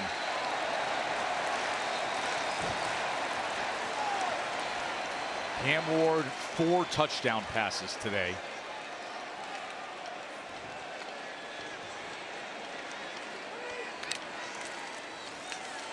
And keep it on the ground with Martinez. That's what I like about this offense too, Joe, is Shannon Dawson, their offensive coordinator, he's an air raid guy. Yes. But unlike a lot of air raid coaches, he's not throwing it 60 times a game. He wants to run the ball. I think it's a big reason Mario Cristobal hired him away from Houston to be his OC. This offense can beat you with finesse throwing it, and they can beat you with physicality. Very balanced, and it's really a pick your poison dilemma. I believe it's the best offense in the country. When you look across all the position groups, what they're able to do, I don't think a lot of people would argue much the other way from top to bottom. They're talented out there, but this guy is super. And that is incomplete. But the Xavier Restrepo, if he had caught that, would have had both records in Miami history. And that would have been an unbelievably crazy catch because he's trying to go over Deshaun Stone. They're on the double move. Fantastic route. Stone catches up to it. Restrepo just not able to reel this thing in. But how about Miami? Here with an 8-point lead in the 4th quarter, and they're still taking shots deep down the field. Highest scoring offense in the country. with the Heisman contending quarterback who already has 4 touchdown passes today. 3rd and 5. Ward extending the play as he often does. A flag comes down, could have holding as a wobbler goes cross field, and it's picked off by Chandler Rivers. Rivers has come up big, had the pick 6 against Florida State, the big interception against SMU, and gets this here in the 4th quarter. It's going to be holding on Maui Noah, the right tackle, so this is going to be Duke's ball. Prior to the interception, holding, offense number 61. The penalty is declined. 1st down. And this is the biggest negative of Cam Ward. He consistently breaks the cardinal rule and is always trying to throw the ball back across his body. He's gotten away with it in games. Did it against Florida week 1, but he's also thrown some terrible interceptions. And Miami fans will remember the awful pick 6 against Cal. It's something he's got to stop doing, but because he has so much belief in his arm talent, I don't think it's something that he's ever going to get rid of, and you just got to live with it, unfortunately, if you're Mario Cristobal and Shannon Dawson. And how about Chandler Rivers, by the way? This kid's so good. That's now his 3rd interception in 3 games. He has been red hot.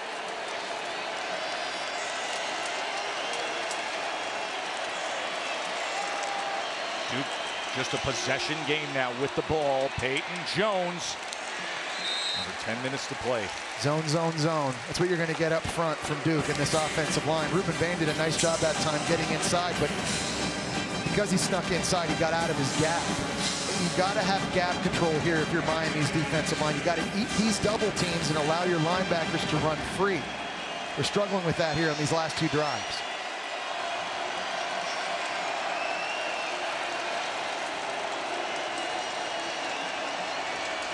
Maalik Murphy had 3 touchdowns himself today. Jones on 2nd and 7. It's going to be 3rd and 6 as Ruben Bain made the tackle.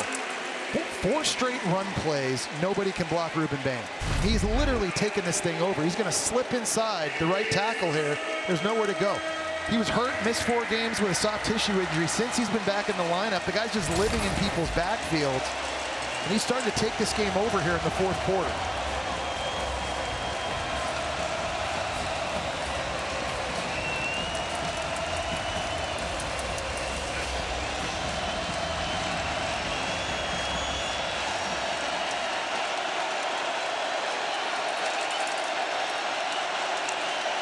Third down and 6.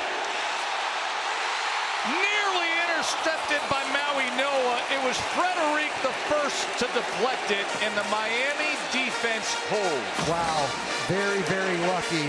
Maalik Murphy, they try to run a slant. Jordan Moore's been so good all game long. You can't do this, though. You got to cross his face. You can't stop and go behind on a slant route. You hang your quarterback out to dry. That should have been picked off twice, Joe. You're right. Frederic had the first shot. Jordan Moore, good for him coming back and breaking up the second one that Maui Noah should have had. Moore has made so many great plays deep down the field, but that was not a good route. Reynoldson to punt away. And it goes far out of bounds to the right. So Duke got the interception, but they didn't do anything with that opportunity. College football rankings are brought to you by Chick-fil-A. Going to be a lot of changes coming up here, obviously, with Penn State and Ohio State facing off today. Remember, Clemson's down here right now, and they're sitting at number 11. That could be a matchup later with Miami and the ACC. Maybe Texas and Texas A&M are going to play each other in the regular season. This is going to change. This picture is very fluid, but I'm excited, Joe, for Tuesday night in the initial college football playoff rankings. First rankings reveal will be Tuesday night. Reese and the guys will give us all the analysis. How will it all play out for Miami and everything down the stretch here in the ACC. Mark Fletcher gets the carry. Reminder that is coming your way Tuesday. Live interview with the committee chairman Ward Manuel, the Michigan AD. That's 7 Eastern on ESPN, also available on the app. Cam Ward through the interception crossbody moments ago. Your analysis, I think, dead on. We've seen it this year. He's so talented. He's so confident in what he can do. He pushes the extremes, and sometimes it costs him. On the other side, 4 touchdown passes and another Miami lead. And stuff like that, here goes Restrepo. Welcome to the record books, your number 1. Most catches, most yards in the grand history of this program, and his mom, Ashley, is loving it.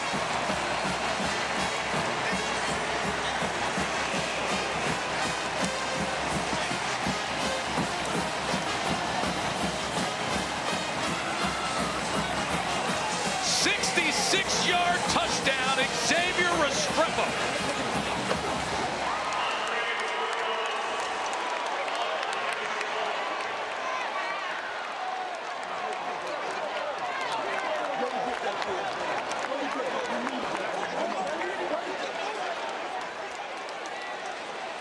Of all the greats who have ever played here,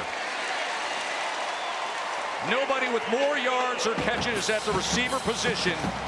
As you see his dad, Jaime, mom Ashley, celebrate. To cheer about for many years, but especially today. 146 yards, 3 touchdowns, 8 receptions, and now number 1 all-time in the Miami record books. Just what a way to do it on a play like that, too. An explosive play, just highlighting all of his skills from the route running in the hands and the ability after the catch. Just things he's been doing his entire career here. Such a remarkable personal story as well. This offense just never stops, does it, Jess? It doesn't, and their RPO game's as good as I've seen this year. This is just a slant, but because Cam Ward gets it to him so quickly, he's able to split these 2 safeties. I mean, watch this. After the fake, it's out right now, and you get it to him fast, and it gives him an opportunity to get upfield and find his running path. So many times with quarterbacks in the RPO game, you got to catch the snap, you got to get the laces, you got to get your shoulders turned, and by the time the ball gets to the receiver, he's probably getting tackled. The mechanics of Cam Ward there very special, and you see it very emotional. His mom Ashley Restrepo. Yeah, what a game. What a game. What a career. Last 2 Miami touchdowns took only 1:34 and 4 plays. Cam Ward has 345 yards and 5 touchdown passes. Murphy quickly gets it for 9.5 yards to Pankel. Cam Ward, the Heisman contending quarterback for undefeated Miami. His own statistical superlatives. His 29th passing touchdown. That ties the Miami. And that's amazing. You think about QBU and Vinny Testaverde and Bernie Kosar and Jim Kelly. That is intercepted as Miami's Jadis Richard comes up with the pick.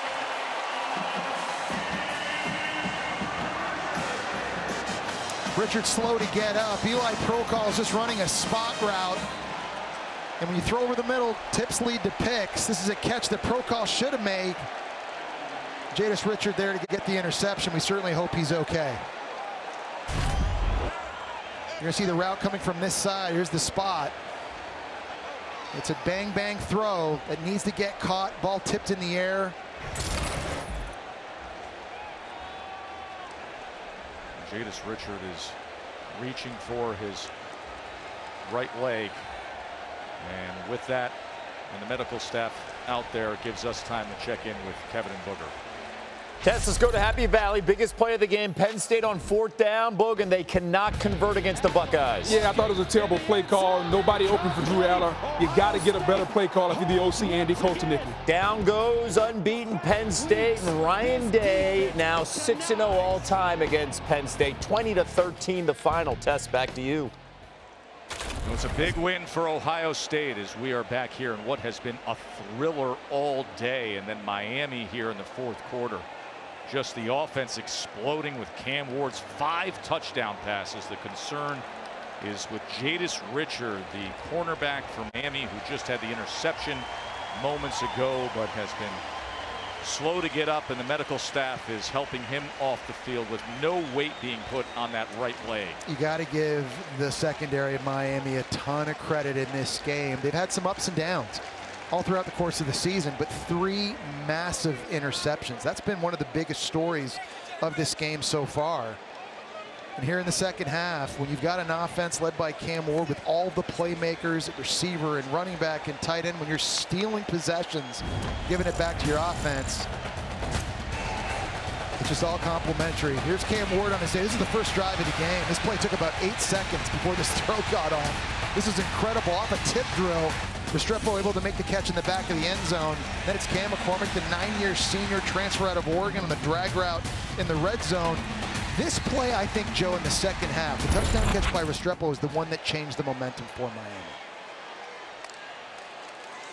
Top scoring offense in the country, and they're right there at their average. And of course, listen, you can go on and on with showing you Cam Ward highlights, so we're going to show you all 5 touchdown passes here, Jess. No, I mean, they're everywhere. We just saw this on the last drive out of the diamond formation to Jacoby George. Just, I mean, the RPO game looks so much better because of how quickly Cam Ward gets it out. That's the record-breaking reception by Restrepo. I mean, you blink, and this offense just lights up the scoreboard. Which is why I am so fascinated to see what happens down the stretch of this season with Miami. What will be the matchup in the ACC championship if they can stay the course? Sam Brown, he's not done either. Reaching out, and where will they spot him? Just short. Miami is knocking on the door to go over the 50 spot. And again, I know I keep saying it, turning to shortstop, but look what happens when Cam Ward gets this thing out as fast as he does. Look how much room he has after he makes the catch. He's able to get his head turned around, find the offensive lineman, downfield blocking, and go make something happen. It changes the dynamics of the RPO game completely. You've seen that now in the last 2 drives. High formation with Mark Fletcher as the featured back here.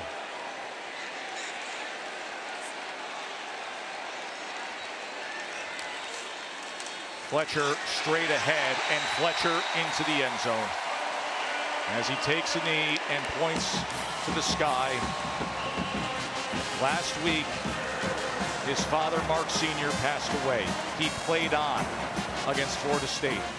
This week, as you see his family here in the crowd cheering him on, the coaching staff, his teammates joined him in the services to celebrate the life of his father, Mark Sr. And he has played on with a heavy heart with his father's memory and scoring a touchdown here to put Miami over 50 points on the day.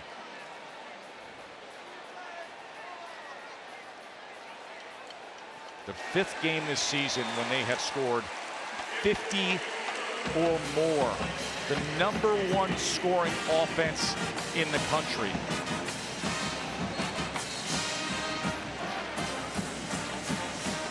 Such an impressive young man, and someone I know everybody in Miami's locker room really looks up to. And that's saying a lot, Joe. He's only a true sophomore. He was a massive recruit locally coming out of Fort Lauderdale. He's in the program. Damien Martinez was the star running back at Oregon State, was the big get in the transfer portal. You know who helped recruit him?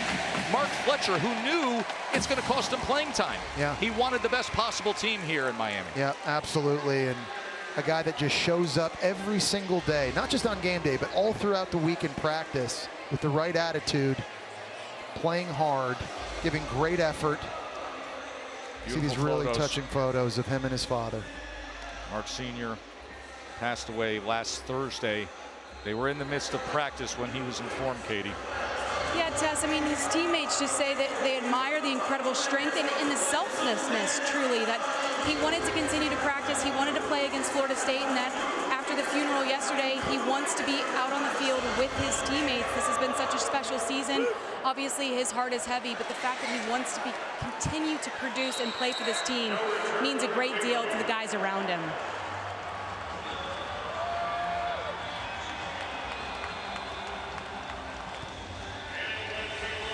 Duke had closed this to a 1-point game. Duke had an 11-point lead here in the second half. It was 28-17 in the second half, Jesse. But you can't turn it over and give the ball back to Cam Ward. 3 interceptions by Miami's defense have led to 21 points. You can't give the best players in the country more possessions. It's a death sentence out here in a game like this that's going back and forth. But it's been the costly mistakes. Duke's done a lot of really good things here in this game today, but those costly turnovers have really hurt them.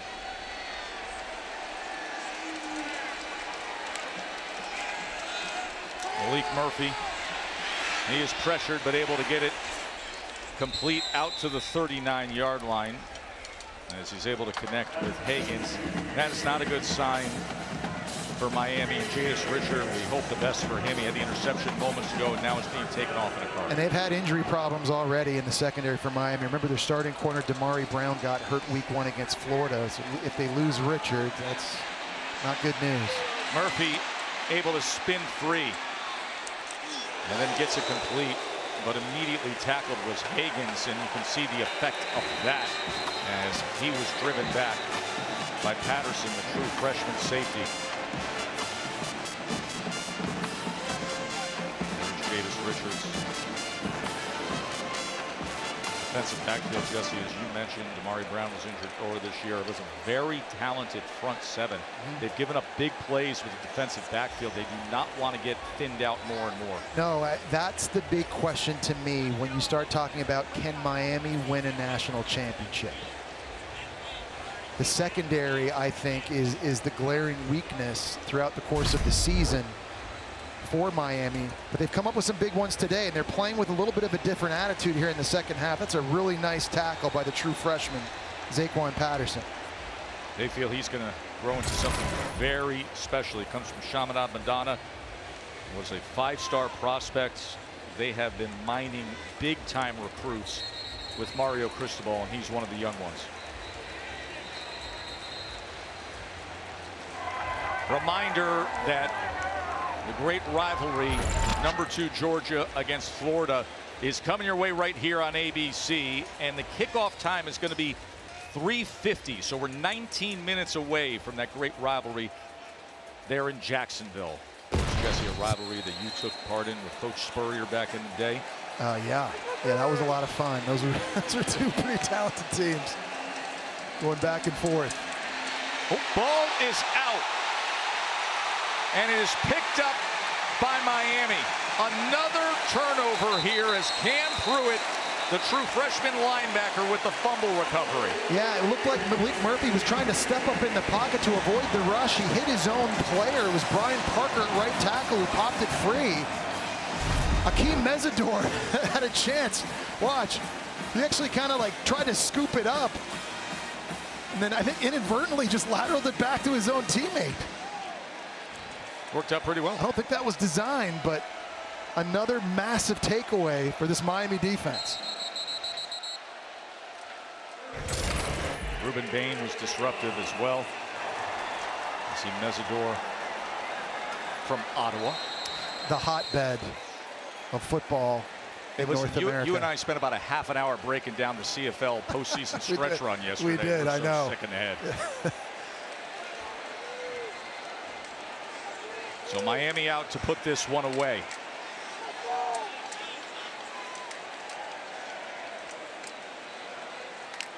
Explosive fourth quarter from the Canes as Jordan Lyle will get some time at running back. A very good looking true freshman from St. Thomas Aquinas, not far away from the stadium. And going back to what I was saying earlier, the question mark with Miami secondary, Joe, I really do think that's a big thing. It is. You know, that was a big question mark coming into this year. They had to replace 4 or 5 starters. Now they're starting to get thinned out by injuries, and they've given up big plays. We've seen safeties miss tackles and take bad angles. There have been busts on the back end. If Miami were to play a team like an Oregon or an Ohio State or a Georgia that have very talented receiving rooms, might that bite them? The good news is Miami's going to score on anybody. I don't care who they play. I mean, listen, we saw it with what they did as they go with George here. Doesn't find much. We saw it in the game against Cal, the game against Louisville, right? The game against Virginia Tech. Miami can score with anybody, and that's what makes it so fun to think about the matchups and knowing what you're going to get on the field. If things stay the course, say Miami goes on ACC championship, they're going to be in the Peach Bowl playing a team that would have won their way in, probably a really good SEC kind of team. Yeah. I think it's fascinating because I know they can put points up against anybody. They're going to win or lose, but it's going to be 40-something, 40. That's right. You're going to have arena football, ball going crazy. Scoreboard lighting up as we see every single week with this offense. Under 3.5 to play. Third down, Ward downfield again. What a catch that time by Riley Williams. Williams is working one-on-one against the safety Terry Moore, and with a 22-point lead with 3 minutes to go. Miami's still taking shots deep down the field. Cam Ward sees the matchup he likes to the big tight end. You know, it's funny, Joe, we keep talking about the receivers at Miami and the running backs and Cam Ward. What about the tight end room? Oh, Arroyo, Lofton, and Williams? A position that was a weakness a year ago. As a group only had 154 yards total. They've already got more than 400 yards and 6 TDs as a group through 8 games.